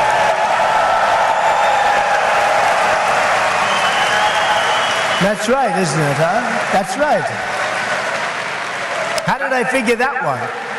Never sell your Bitcoin. And so, as the final part of my plan today, I am announcing that if I am elected, it will be the policy of my administration, United States of America, to keep 100% of all the Bitcoin the U.S. government currently holds or acquires into the future. We'll keep 100%. I hope you do well, please. This will serve in effect as the core of the strategic national Bitcoin stockpile. 자, 미국 정부가 엄청나게 많이 갖고 있다. 여기까지 알아들었고. 근데 계속 영원히 갖고 있겠다라는 네, 뭐 것까지. 한 크게 포인트가 한 4가지 정도가 될 것 같은데요. 첫 번째는 정부가 보유하고 있는 비트코인은 절대 팔지 않겠다. 보유를 얼마나 하고 있고 뭐 이런 거는 이제 차차 얘기를 하도록 하고요.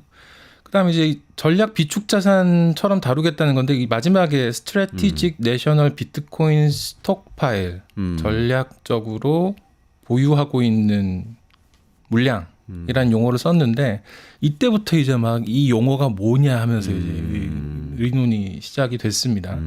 그리고 세 번째는 모든 미국인한테 이게 이익이 되는 어떤 영구적인 국가 자산이 될 것이다. 미국의 국가 자산이 될 것이다 하는 거 하고 그다음에 네 번째는 비트코인 보유자 커뮤니티를 아주 내가 존경한다. 그러면서 아까 뭐 지금 보여드린 대목에 나오지 않았습니다만 100년 전의 철강 산업과 다를 바 없다. 100년 전 철강 산업은 사실 미국 경제를 이끌었던 산업이죠.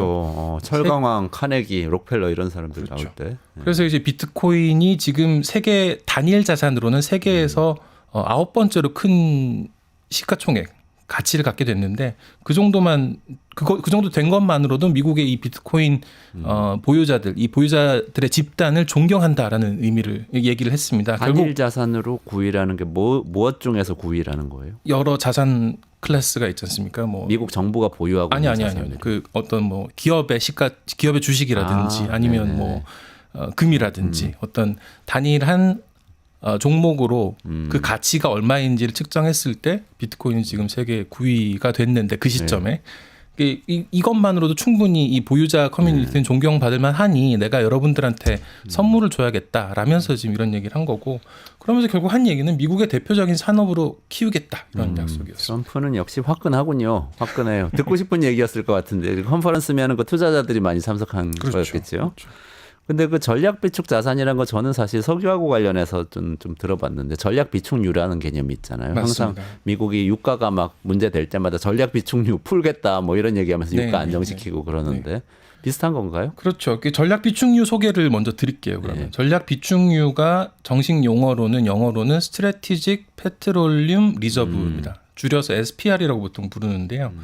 70년대 초반에 이 오일 쇼크 이후에 75년부터 미국 정부에서 도입을 했습니다. 네. 그때부터 한 7억 2,700만 배럴을 전국 4곳의 지하 원유 저장 동굴에 보관하고 있다 이렇게 설명을 하는데 뭐 양은 사실 가늠이 잘 안 됩니다. 근데 이게 기본적으로는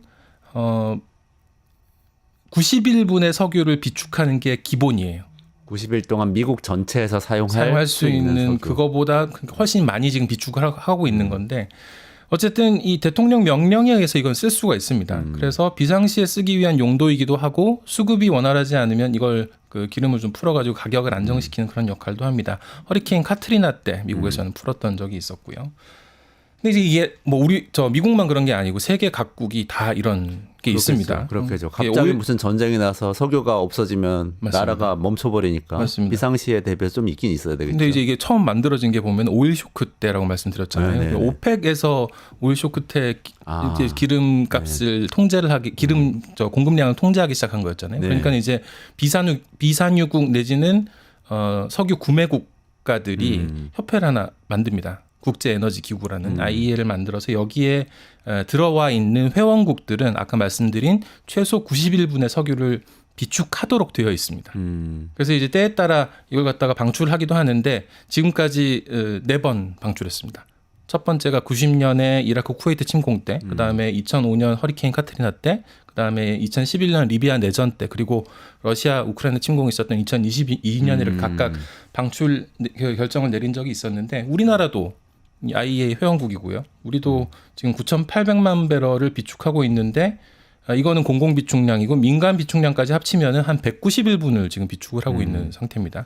자, 지금 장황하게 설명드린 이 SPR이라는 거는 전략 비축이라는 게 어떤 개념인지를 설명드리기 위해서 이 석유를 예를 들어서 설명을 드린 건데 유사시에 공급난이 예상이 되거나 아니면은 전략적인 필수 자원으로 좀 필요할 때 쓸 수 있도록 이렇게 저장해 놓는 개념이라고 봐야겠죠.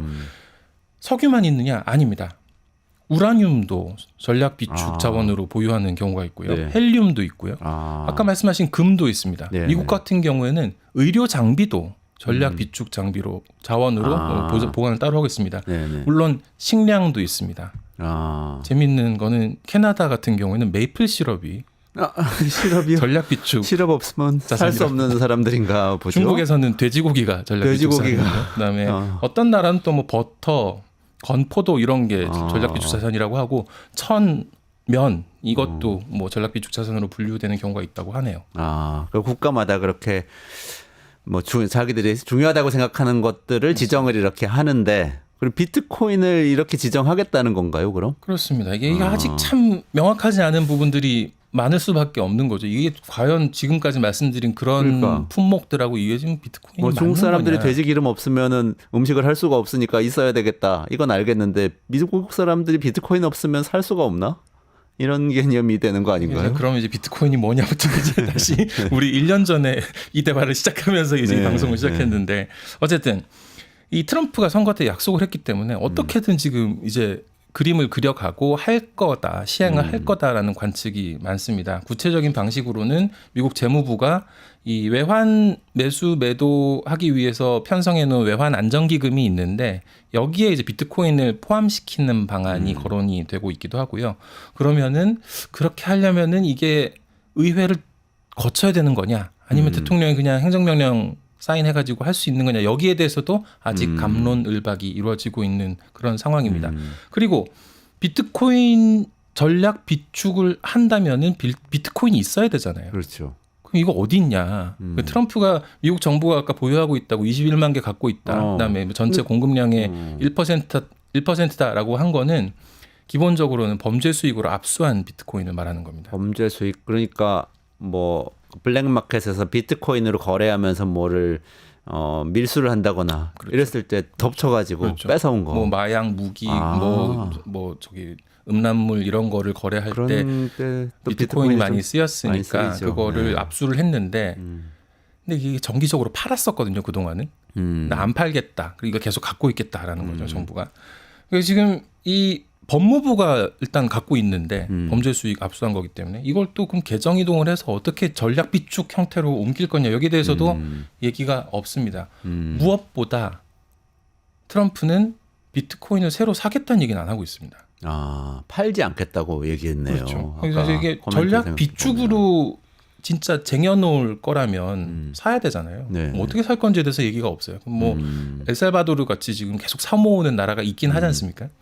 근데 이제 이걸 무슨 돈으로 살 거냐, 무슨 돈으로 살 거, 무슨 돈을 어떻게 뭐 국채 발행해서 돈을 마련을 할 거냐, 아니면은 뭐 예산을 따로 만들 거냐 하는 데 대해서도 아직 얘기가 없어서 지금 불투명한 부분이 많은데 일각에서는 이제 아이디어가 그러면 막 그 백화제방 백가쟁명으로 나오는 거죠. 뭐 금 보유하고 있는 거 팔아서 대신에 비트코인 사면 되지 금 않냐. 대신 비트코인. 뭐 그런 얘기도 나오고 어쨌든 야, 뭐 그- 이렇게 지금 좀 불투명한 상태에서 여러 가지 의견이 난무하는 가운데 그래도 좀 구체적으로 볼 수 있는 게 법안이 하나 나온 게 있습니다. 아, 네, 네. 그러니까 트럼프가 아까 그 비트코인 컨퍼런스에 가서 이 비트코인 전략 비축 비트코인에 대해서 처음 언급한 비슷한 시기에 공화당 소속의 신시아 루미스라는 상원 의원이 있는데요. 이 뭐 네네.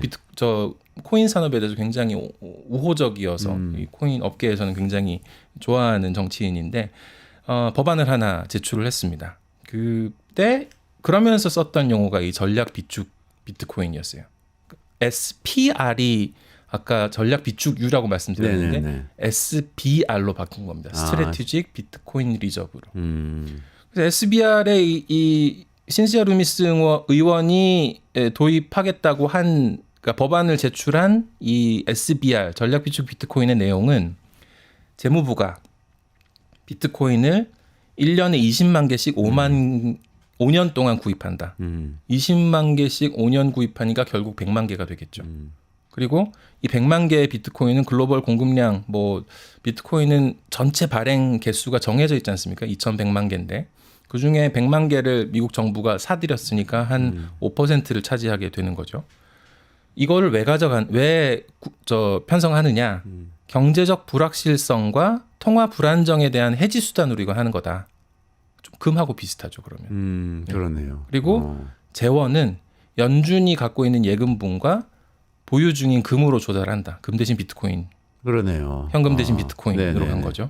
그다음 최소 20년 동안 보관한다. 좀 대략 이런 정도의 내용인데 이거 뭐 비트코인 업계 좀 우호적인 분들 사이에서는 이 정도면 괜찮지 않냐라는 얘기가 나오고 있고요.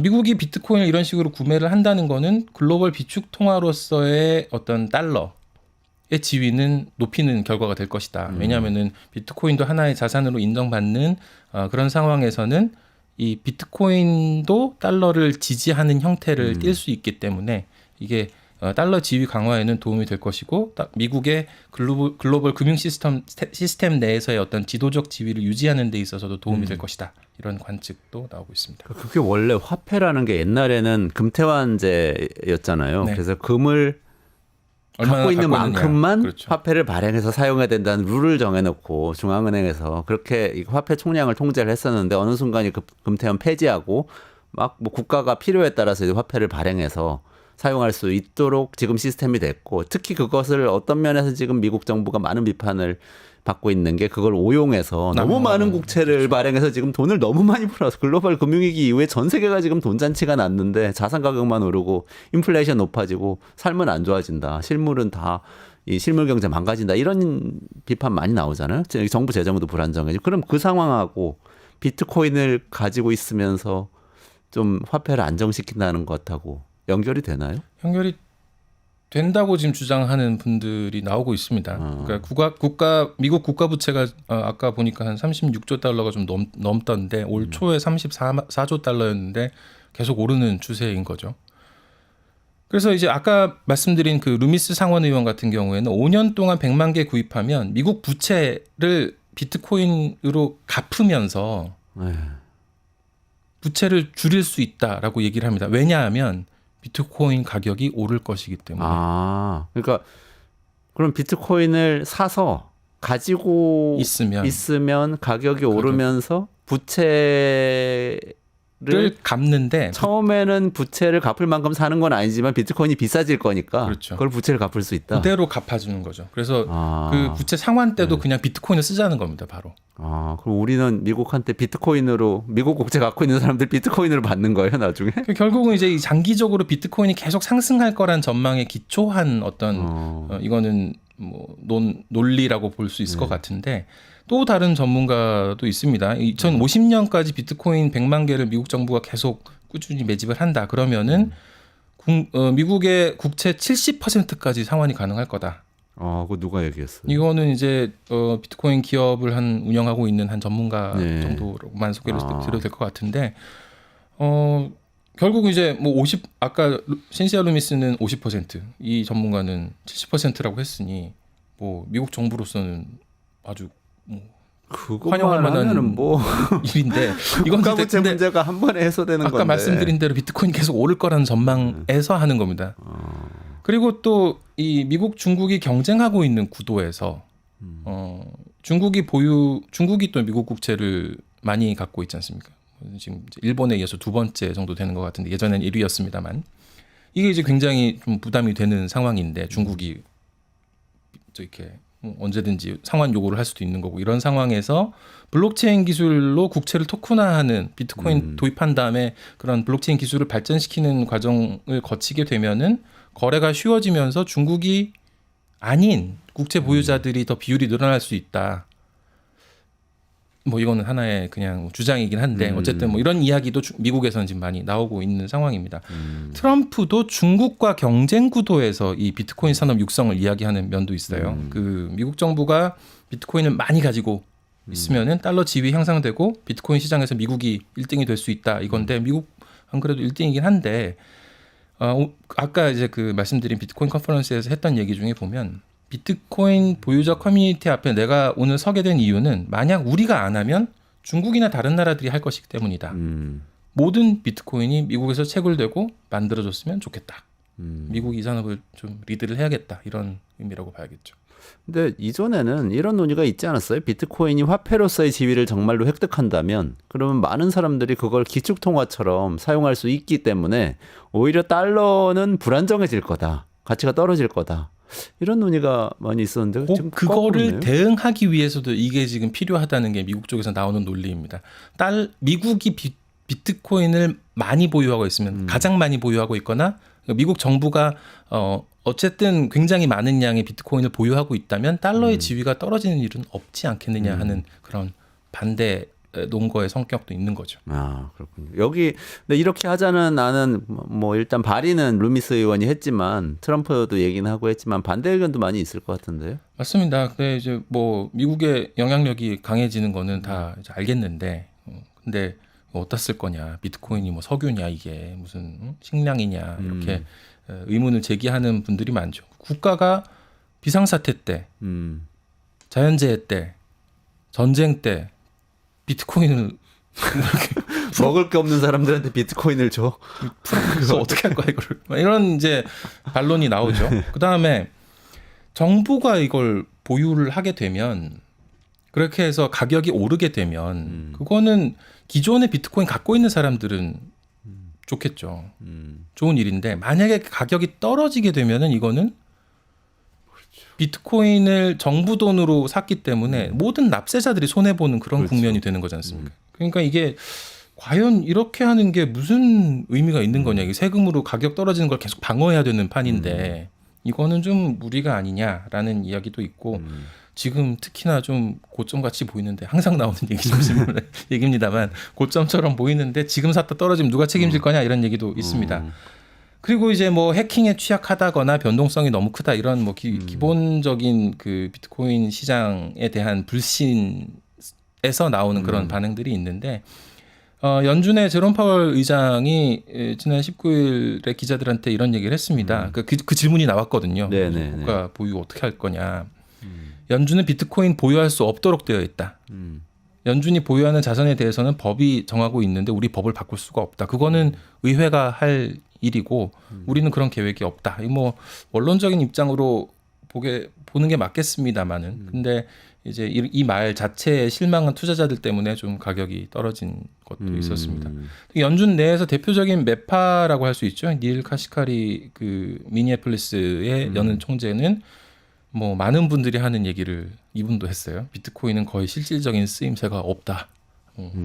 굉장히 실망이 나왔는데 어쨌든 뭐 이런 반응들을 계속 보다 보면은 비트코인이 결국은 여전히 지금보다도 좀 더 신뢰를 찾아야 되고 구해야 되고 받아야 되는 그런 상황이라고 볼 수 있을 것 같습니다. 그리고 지금까지 많이 보아왔던 투기에 가까운 그런 행태 그리고 거기에 따른 변동성이 극복되지 않으면 이게 과연 가능하겠느냐 이런 얘기도 할 수밖에 없을 것 같습니다. 그 연준에서 그렇게 세게 나와서 그런지 사실 비트코인 옹호자들이 연준을 굉장히 또 적대시하는 경향이 있죠. 그렇죠. 뭐 일론 머스크도 또 최근에 연준의 직원 너무 많다고 맞습니다. 공격을 하기도 했는데 일단 다른 건 다 차치하더라도 이거 가격 떨어지면은 다 손해 보는 거 아니냐라는 부분에 대해서 혹시 찬성론자들이 반론이 있나요?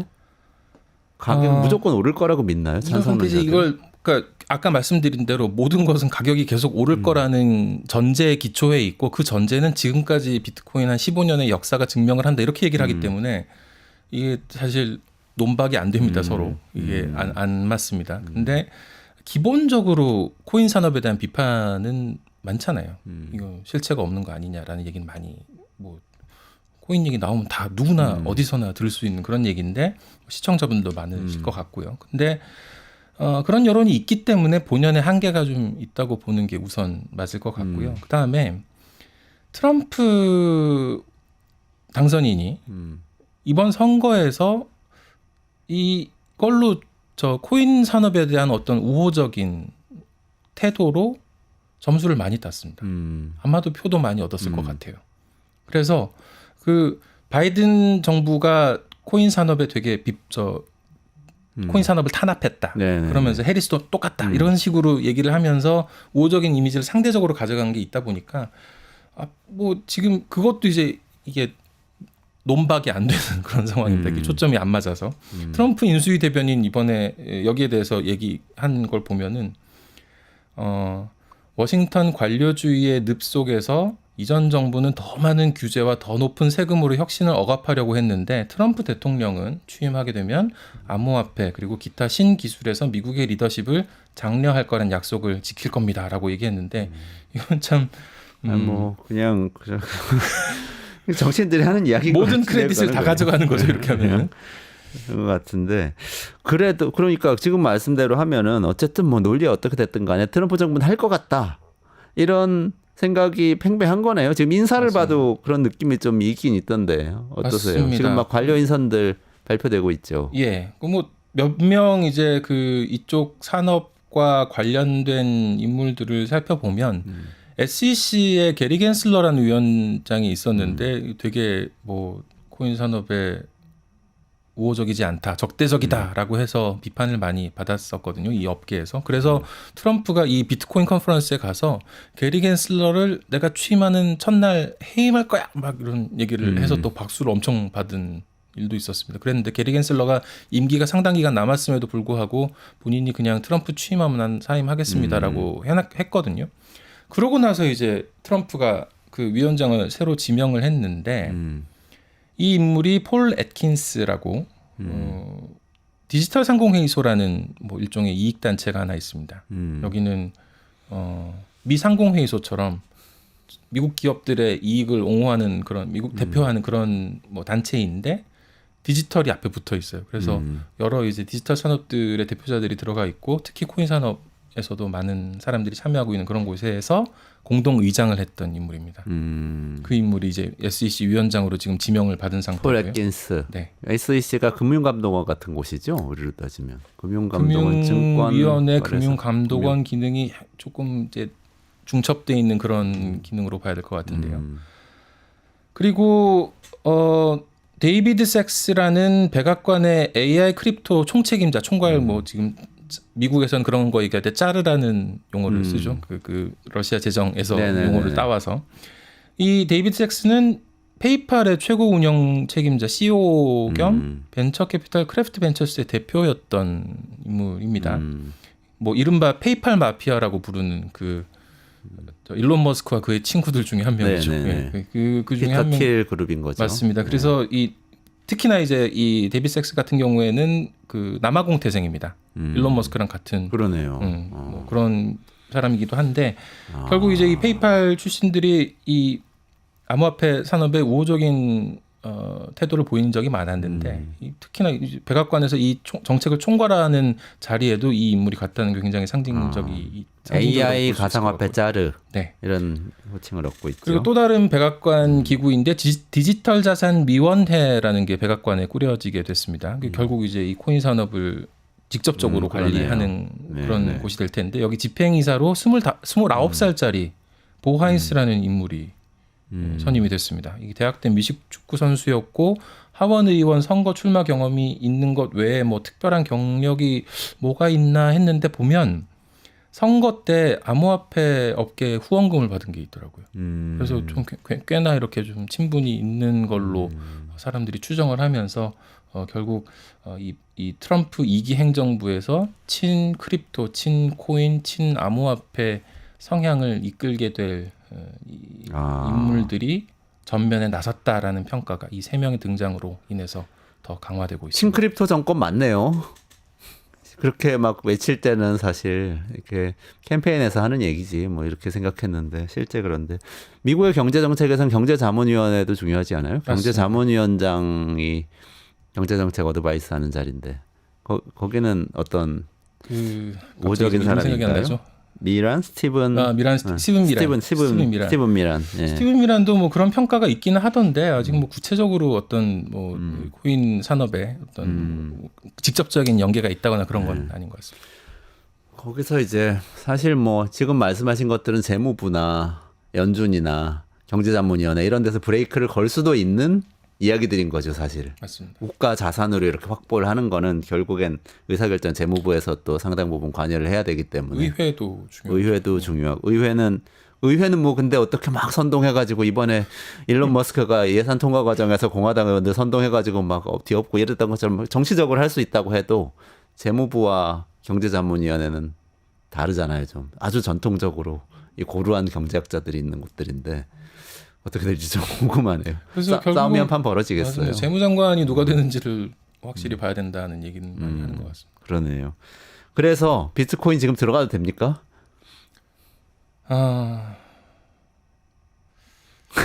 어려운 질문입니다. 어려운 질문인데 이 코너 처음에 시작할 때가 올해 초였는데 네. 그때 이제 비트코인 ETF가 미국에서 막 승인이 나고 그다음에 이제 올해 4월에 있었던 반감기 비트코인 반감기가 예정이 되어 있는 상황이어서 다들 이제 오를 거라고 예상을 하던 시기였는데 트럼프가 거기에 뭐 엄청난 동력을 실어준 건 맞았던 것 같아요.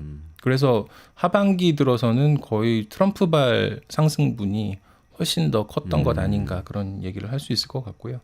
내년에 오를 거냐, 뭐 안 오를 그렇죠. 거냐, 이것도 이제 뭐 다들 관심을 갖는 주제실 것 같습니다만 일단 이 정책이 이 전략 비축 비트코인이 만약에 지금 트럼프의 계획대로 아니면 트럼프의 발언대로 이게 진행이 된다면은 가격이 오를 수밖에 없을 것 같아요. 네. 계속 이 매집세가 진행될 거기 때문에 이 정책이 어떻게 되는지 한번 지켜보시는 게 중요할 것 같습니다. 미국 정치에 관심을 가져야 되는 그런 때가 됐군요. 투자자들 공부 많이 해야 됩니다.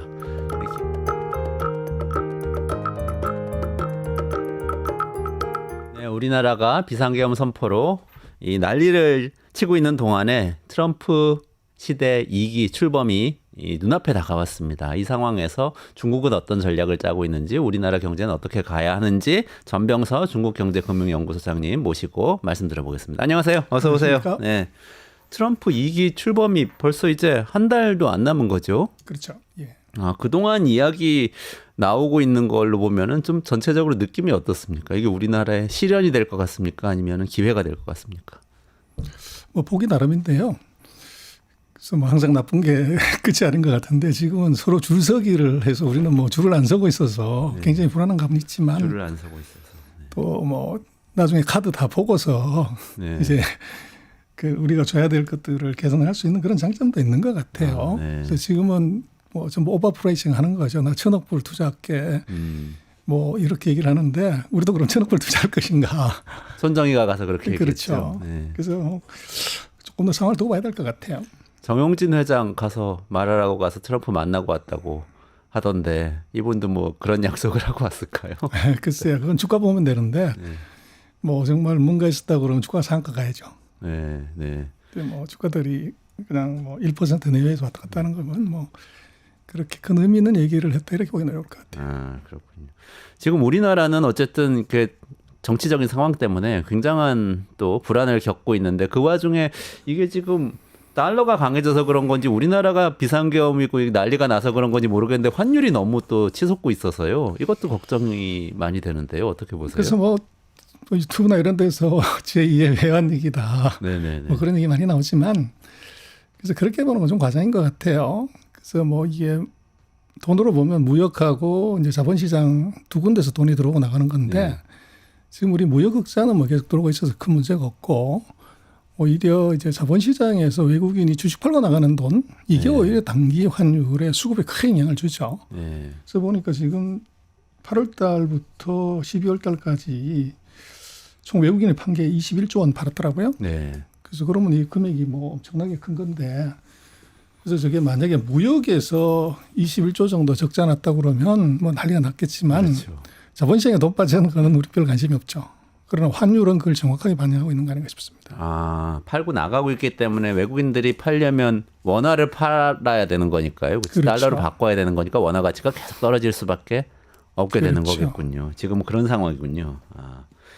그 이번에 저는 사실 그 계엄하고 탄핵 국면에서 사실 제일 조금 뭐랄까 아 이거 위험하다 이렇게 느껴졌던 순간이 뭐였냐면요. 다른 거 위험한 거 많았지만 우리나라 어쨌든 미국하고의 관계도 중요하고 중국하고의 관계도 여러 가지로 중요하지 않습니까? 근데 이 대통령이 담화문 발표하는 과정에서 뭐 계엄과 이런 불가피성을 막 이 강변하는 과정에서 중국 스파이 이야기를 한 장면이 있었거든요. 저는 사실 뭐 이게 계엄이 나쁘고 뭐 이런 얘기 다 떠나서 저런 얘기를 대통령이 하면 중국이랑 국가 우리나라 관계가 어떻게 될까 이런 걱정을 좀 했었거든요. 어떻습니까? 그래서 뭐 그 사이에 중국이 최근 들어서는 한국하고 좀 해빙 모드를 가져가려고 했던 것 같아요. 네. 근데 뭐 돌발적인 그런 이제 표현들이 나오면서 중국도 좀 당황했던 거 아닌가 싶어요.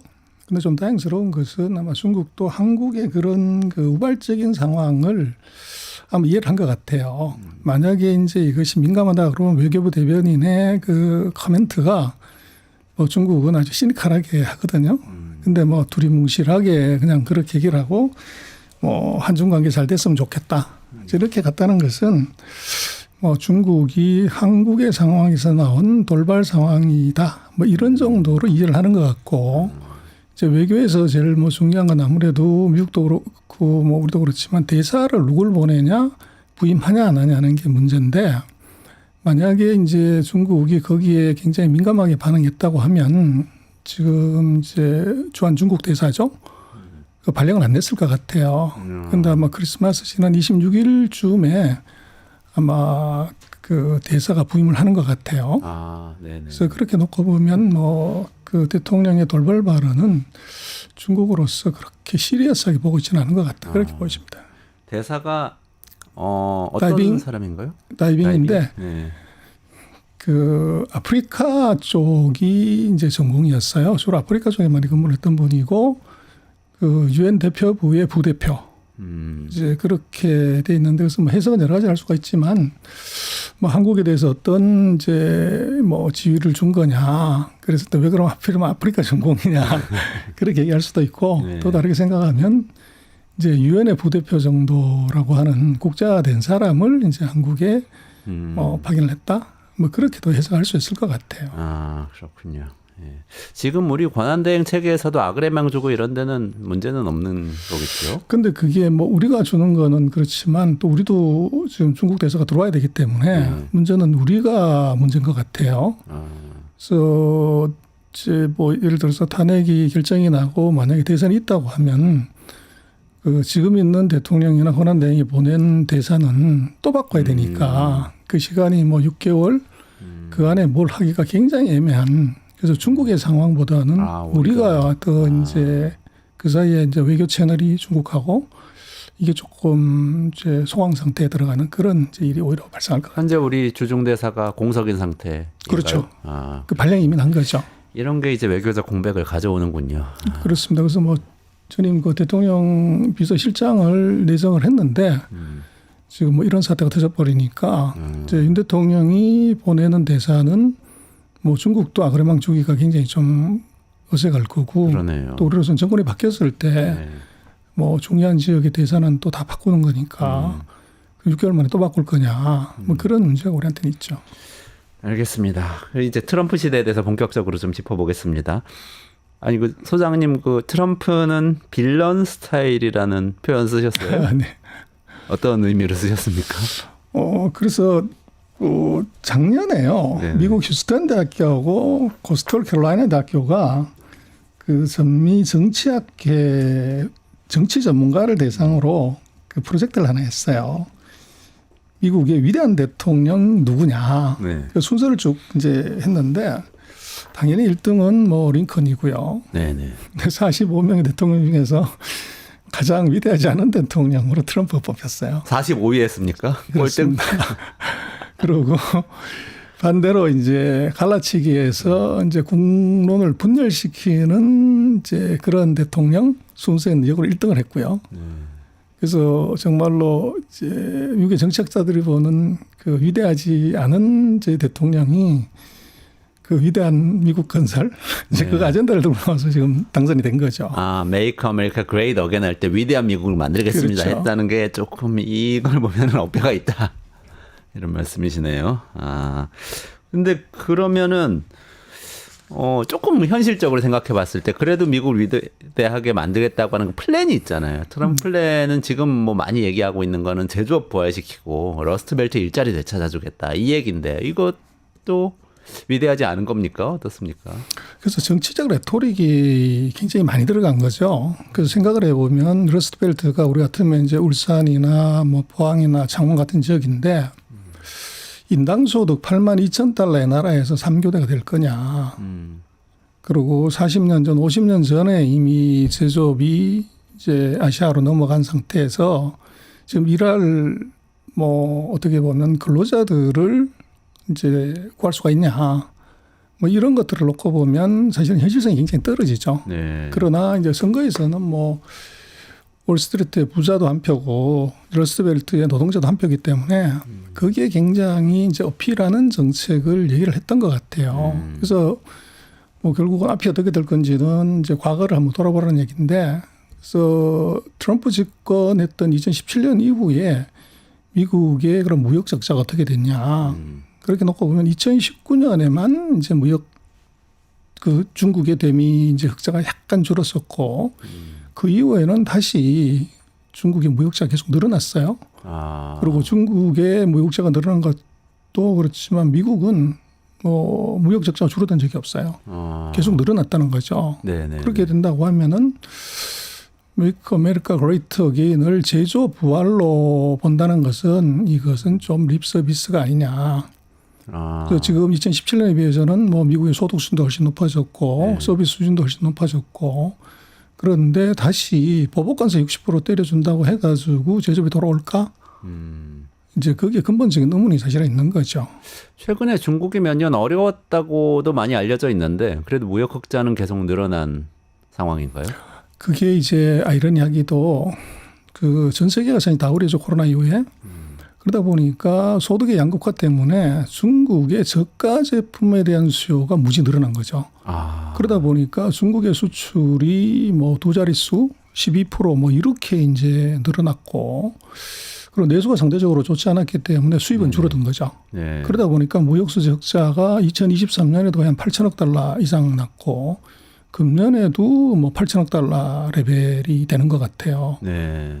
그래서 뭐 무역수지 흑자는 이게 어떻게 보면 세계 경제에 어떻게 보면 불황이 중국한테는 오히려 수출에 도움이 되는 네. 그런 상황이 벌어졌던 것 같아요. 그런 상황이 됐군요. 그러면서 알리하고 테무 같은 회사들도 뭐 미국에서도 성공할 수 있게 되고 이렇게 된 건가요? 뭐 전 세계에서 50개 나라, 150개 나라에 이제 물건을 뭐 정말로 이런 그대로 거대한 플랫폼으로 이를 섰버린 거죠. 야, 그렇군요.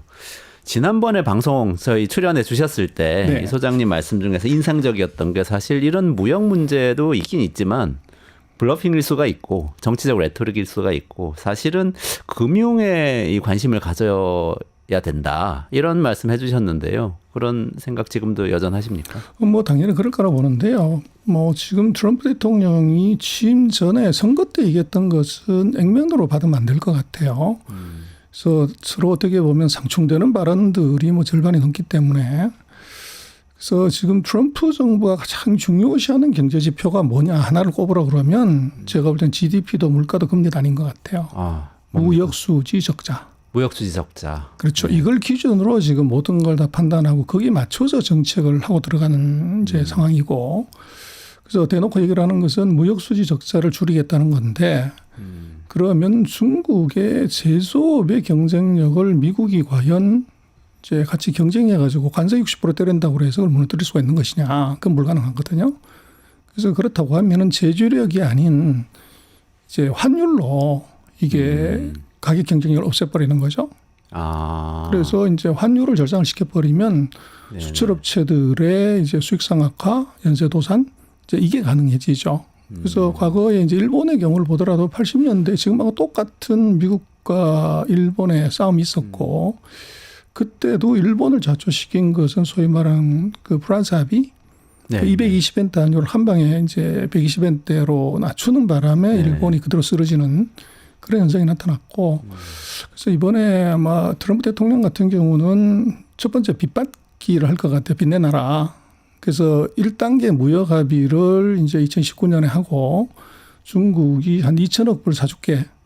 그랬는데 중국이 코로나 핑계대고 트럼프가 이제 낙마하니까 그 실행을 안 했거든요. 그래서 사주겠다는 게 수입을 2천억 불 하겠다고 그러는데 뭐 1,100억 불 정도만 하고서 900을 떼먹은 거죠. 아, 그랬군요. 그래서 일단은 제가 볼 때는 트럼프로서는 중국을 다룰 때 네. 그 1단계 무역 합의를 이행해라고 하는 것이 첫 번째일 거고 두 번째는 이제 무역 수지 흑자를 줄여라고 할 때 지난번에는 이제 무역 수지 흑자를 수입을 늘려서 뭐 해라고 그랬는데 거기에 아마도 이번에는 두 가지를 다 할 것 같아요. 하나는 이 환율을 절상시켜라.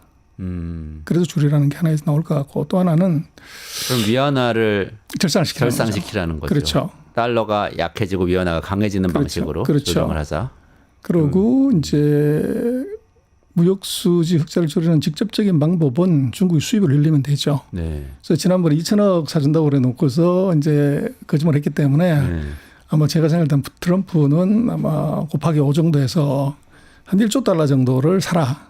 아마 그렇게 세게 요구를 할 가능성이 있어 보여요. 아, 그래서 예를 1조 들면 달러를. 5년에 걸쳐서 1조 달러, 4년에 걸쳐서 1조 달러를 사라. 이제 그러면 트럼프의 스타일이 더 맞고 또 이제 그게 어떻게 보면 그 여론에 주는 이펙트도 굉장히 크고 네, 네. 아마 그런 환율이나 상품 구매에 관한 이제 대포가 세게 나올 가능성 그런 게 좀 있어 보일 것 같아요.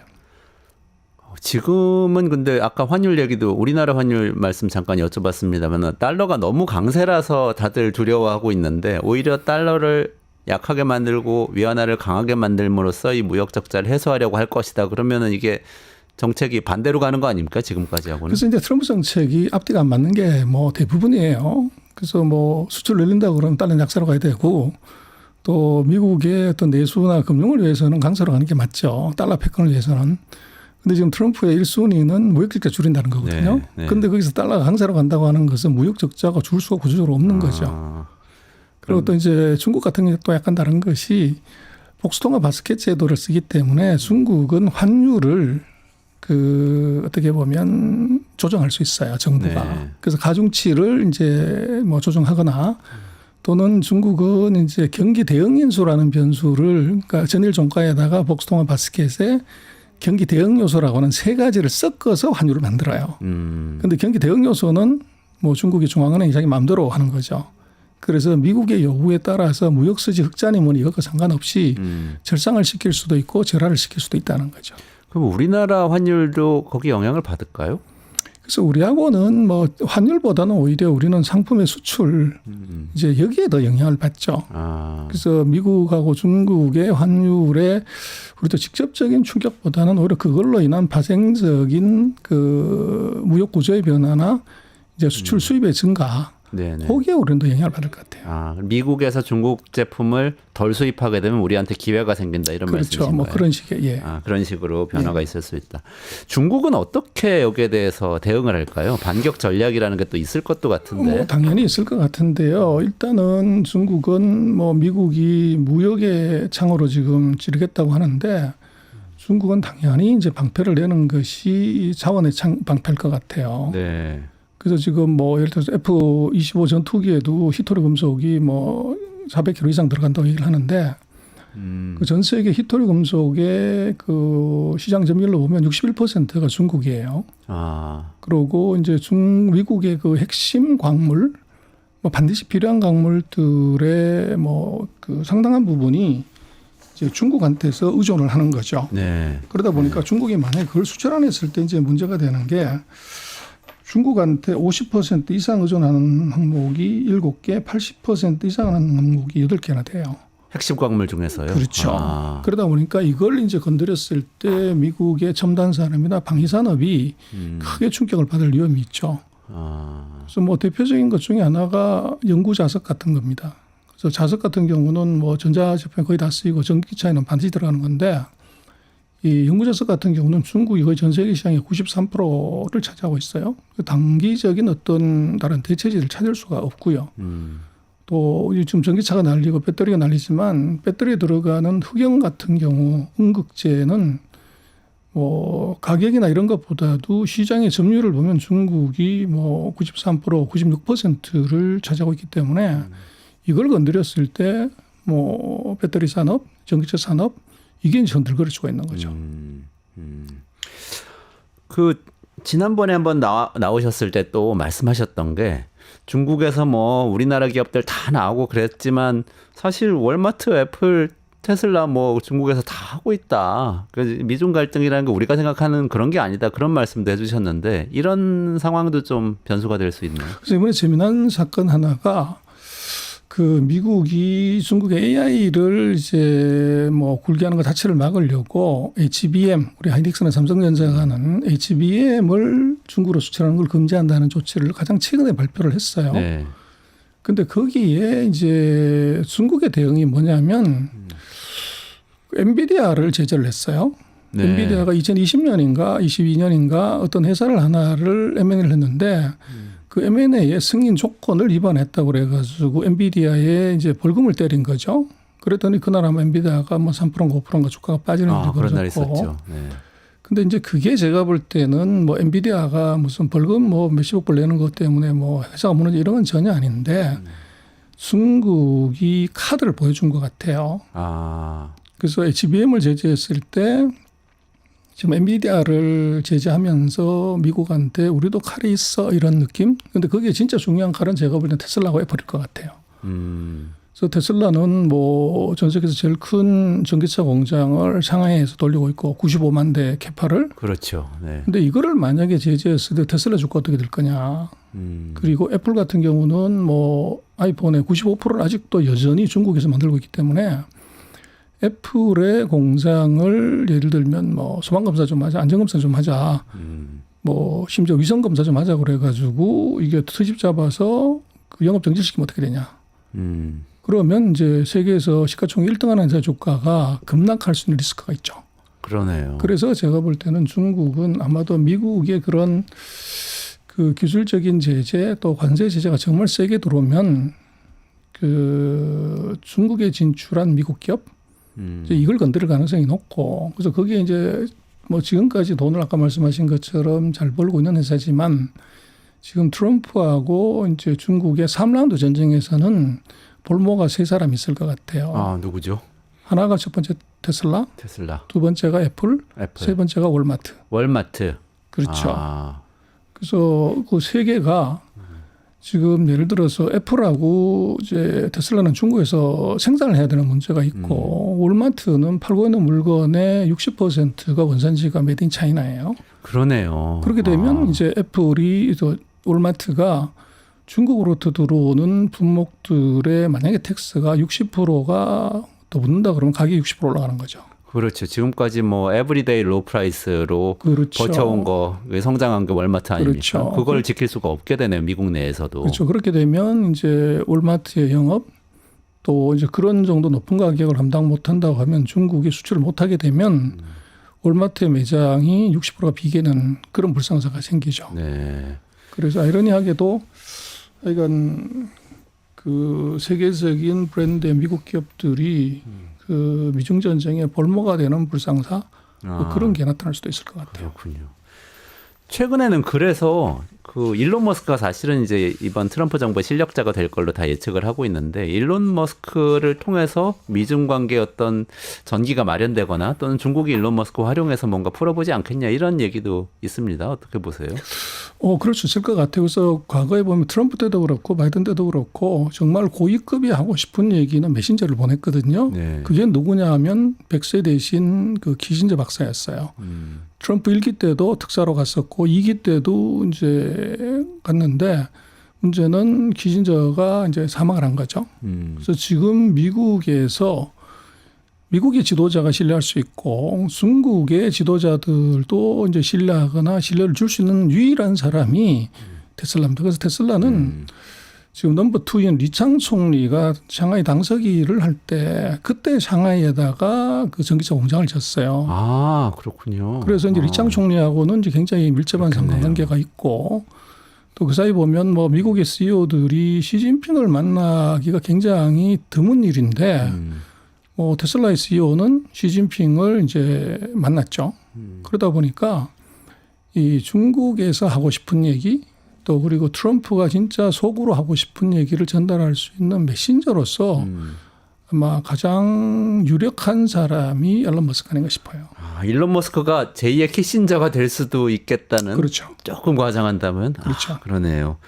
이건 어떻게 보세요? 그게 관련이 있는 것 같기도 한데요. 트럼프 취임식 때 시진핑 초청했지 않습니까? 근데 뭐 중국은 어떻게 할지 모르겠습니다만 이 부분 어떻게 봐야 되는지 좀 설명해 주시죠. 글쎄 이것은 뭐 그 촉간제에 나오는 그 홍문연의 잔치 같아요. 그래서 항우하고 이제 그 유방이 항우가 이제 유방을 그 없애려고 이제 잔치에 초대를 하죠. 근데 그걸 눈치채고 이제 중간에 도망을 가버려서 한 건데 아마 이번 워싱턴에서 벌어지는 홍문연의 잔치는 아마 시진핑이 가지 않을 가능성이 51%일 것 같아요. 아, 그래요? 그래서 그것은 이제 시기상으로 놓고 보면 1월 20일이면 그 다음 주가 구정이기 때문에 중국은 구정 전에 최고 지도자들이 뭐 인사하러 갈 때도 많고 행사가 많아요. 그리고 1월 달에 뭐 그 주석이 해외 순방을 가는 경우는 극히 드물어요. 그래서 이제 그런 게 일단 뭐 있고 그리고 이제 2월 말 3월에 또 양회가 있기 때문에 그것에 대한 준비가 이제 1월 달에 많이 이루어지기 때문에 그런 내부적인 사정 때문에 가기 어렵고 만약에 간다고 하면은 그러면 이것은 미중 관계는 굉장히 이제 생각보다는 충돌보다는 겉으로는 이제 뭐 싸우는 척하지만 속으로는 이제 스무하게 들어갈 가능성이 있죠. 근데 이제 문제는 1월 20일이었을 경우에 중국이 가서 뭘 얻을 거냐. 그래서 만약에 이 트럼프의 취임식에 간다고 하면 트럼프로서는 엄청난 두 가지를 얻을 수 있을 것 같아요. 이 세계 황제, 그 세계 황제 대관식에 어떻게 보면 세계에서 두 번째 나라의 주석이 왔다는 것은 엄청난 이미지가 있고 그리고 누가 봐도 이것은 중국과의 전쟁이고 싸움이고 적인데 이제 거기에 지도자를 이제 뭐 오게 했다는 것은 이것은 평화의 의미가 있는 거죠. 네. 네. 그래서 이것은 이제 트럼프가 그렇게 되면 노리는 것이 노벨 평화상 노리는 거 아닌가. 그리고 만약에 이게 정말 트럼프의 초청에 응했다고 하면 아마도 중국이 원하는 것이 있을 거고 트럼프가 시진핑을 거기로 불렀다는 것은 표면상으로는 대관식의 축하 사절로 와서 들러리를 사라는 거지만 제가 볼 때는 하고 싶은 얘기가 있었을 것 같아요. 그래서 트럼프의 첫 번째 공약이 취임하는 즉시로 이거 우크라이나 전쟁을 이제 종전하겠다 이거거든요. 그럼 거기에 제일 중요한 것은 이제 우크라이나 미국이 뭐 무기나 자금을 지원 안 하면 바로 손들어야 되는 문제인데 푸틴의 생각이에요. 근데 푸틴의 생각이 이 트럼프의 의도대로 움직여주지 않는다면 어떡하냐. 거기에 굉장히 중요한 중재자로서 이제 시진핑을 쓸 수가 있죠. 그래서 지금 뭐 러시아의 거의 모든 전시에 들어가는 물자를 중국이 공급하고 있기 때문에 그래서 이게 우크라 전쟁의 종전을 위한 중재자로서 이제 어떻게 보면 중국을 활용할 수 있는 방안 그게 있을 것 같아요. 그래서 그런 것들이 사전에 이제 합의가 된다고 하면은 뭐 서로가 위닝 게임을 할 수가 있는데 문제는 트럼프의 내각이 그런 것을 하려고 하면 내각이 완성이 되고 이제 업무 정책이 집행이 돼야 되는데 1월 20일에 제가 볼 때는 트럼프 내각이 준비가 안 되기 때문에 방금 말씀드렸던 그런 것들을 중국이 아니라 미국이 실행하기가 어려울 것 같아요. 그래서 그런 정도의 이제 오파를 한다고 하면 반대로 중국한테 뭔가를 줘야 될 건데 이제 그걸 오파하려고 그러면 정책의 검토가 이루어져야 되잖아요. 네. 근데 지금 뭐 트럼프의 성격상 지금 있는 바이든 정부의 관료 내각들은 전혀 신뢰하지 않기 때문에 뭐 지금 바이든 정부가 만든 안 이거 다 폐지시켜 버리겠다고 하는 상황이니까 아마 트럼프 자체의 준비 부족이 있지 않겠나. 그래서 서로 기브 앤 테이크를 해야 되고 이것은 이제 시진핑이 원해서 가는 것이 아니라 트럼프가 아까 말씀드렸던 그런 이유 때문에 뭐 그런다고 하면 반대로 미국이 뭘 줄래. 이제 이게 큰 게 있어야 갈 수 있는 건데 그게 미국이 과연 준비가 됐겠냐. 그렇게 생각하면 조금 이제 비관적으로 볼 수밖에 없을 것 같아요. 말씀 듣고 보니까 트럼프가 계속 압박을 하고는 있지만 시진핑으로부터 트럼프가 받을 게 사실은 있다. 요청하고 싶은 게 있을 것이다. 그리고 그걸 전제로 한다면 꼭 취임식 아니더라도 조만간 어쨌든 정상회담이라든지 또는 어떤 화해의 제스처를 통해서 관계를 좀 풀어나가는 방향으로 갈 수도 있긴 있겠네요. 뭐 그럴 수는 있는데 그 이론상으로 생각을 해보면 중국도 3월 달까지는 양해를 해야 되기 때문에 정치적인 이제 외교 활동을 하기 현실적으로 어려요. 보통 보면은 3월 끝나고 4월부터 이제 가는 형국이고 미국도 뭐 취임식 끝나고 나더라도 일단 인사청문회를 해야 된단 말이에요. 근데 그게 보면 짧게는 한 달, 길게는 뭐 2달에 석 달까지 가기 때문에 이번에 빨리 끝난다고 하더라도 3월일 거고 2월, 3월 초가 되면은 그러면 이제 장관들이 업무 파악하고 정책 수립하는데 뭐 2-3 달은 걸릴 거니까 아무리 빨라도 이게 5, 6월 뭐 상반기 정도는 지나야 이게 서로가 이제 얘기를 할 수 있는 그 시간적인 이제 여유가 나오는 것 아닌가 싶어요. 네. 마지막으로 간략하게 여쭤보겠습니다. 우리나라 지금 이렇게 급박하게 미중 관계가 돌아가고 있는데 자칫하면은 큰일 나는 거 아닙니까? 어떻게 해야 되는지 시간 관계상 짤막하게만 부탁드릴게요. 그래서 우리로서는 굉장히 뭐 정말 논숭이 길들은데 닭을 잡아 피를 보여준다는 것처럼 우리가 닭이 될 가능성이 있어 보여요. 아, 그래요. 네. 그래서 지금 아시아에서 결국은 중국이 만만하게 볼 수 있는 게 일본, 한국, 대만인데 지금 대만은 라이칭다가 하와이 가가지고 물밑 접촉했고 그리고 150억 불어치 무기를 사겠다고 이미 발표를 했어요. 네. 그 일본 같은 경우는 이제 이시바 뭐 시게루 총리가 뭐 이제 마음에 안 든다 그러는데 손정희가 가서 1,000억 불 이제 지르고 나서 만나겠다고 얘기를 한 거죠. 네. 그럼 그 세 개 중에서 빠진 게 한국이기 때문에 뭐 트럼프로 보면은 뭐 그런 얘기 하지만 중국 권력하고 상대한다. 그래서 우리가 거기 지금 해당이 되고 있고 결국은 트럼프는 뭐 죽은 고기 절대 안 먹는 이제 맹수 같은 속성을 갖고 있다고 하면 가장 약한 놈을 물어서 이제 시범 케이스를 보일 가능성이 있는 거죠. 그럼 아시아 그 삼국 중에서는 지금 우리가 그 대상이 될 위험이 있어 보여요. 그래서 우리로서는 빨리 정리하고 이거 트럼프 정부하고 협상을 뭐 어떤 형태로든지 들어가고 트럼프 정부의 면이 설 수 있는 것들 그리고 우리가 굉장히 위험한 것은 무역수지 흑자가 사상 최대로 났단 말이에요. 그래서 이것은 트럼프가 가장 이제 관심 있게 보는 무역수지에 거기에 증가 폭으로 보면 우리가 제일 커요. 그래서 우리가 거기에 시범 케이스로 당할 확률이 굉장히 높아 보여요.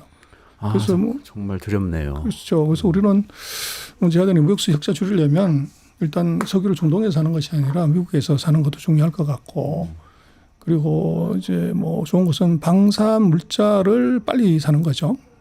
그렇게 되면은 이제 무역수지 흑자를 줄일 수 있고 또 줄인다고 하는 것에 명분을 세울 수가 있고 그건 두 개 다가 우리가 필요한 것이기 때문에 뭐 그런 것들에 대한 우리 내부적인 뭐 조율하고 발표가 있으면은 트럼프의 예병을 좀 피하는데 좀 도움이 되지 않을까 싶습니다. 그런 게 되려면 사실은 정부가 좀 안정돼 있어야 되는데 지금 그런 상황이 아니니까 국회에서라도 좀 나서서 그런 합의를 미리 해주거나 또는 이 헌재에서 탄핵 심판 절차 빨리 진행을 해서 좀 정리를 해주면 좋겠습니다. 오늘 전병서 소장님하고 격동하는 이 미중 관계에 대해서 좀 살펴봤습니다. 유튜브 구독하고 실시간 채팅과 댓글을 남기시면 매일매일 7,000TTCO를 드립니다. 참여 방법은 통통물 어플을 다운로드하고 회원가입과 로그인을 해주세요. 마이페이지에서 나의 회원 고유 번호를 복사해주세요. 유튜브 구독 후 실시간 채팅이나 댓글창에 고유 번호를 한 번만 입력하면 준비 끝! 지금 유튜브 채팅과 댓글 쓰기 참여하고 실천 TTCO 받아가세요.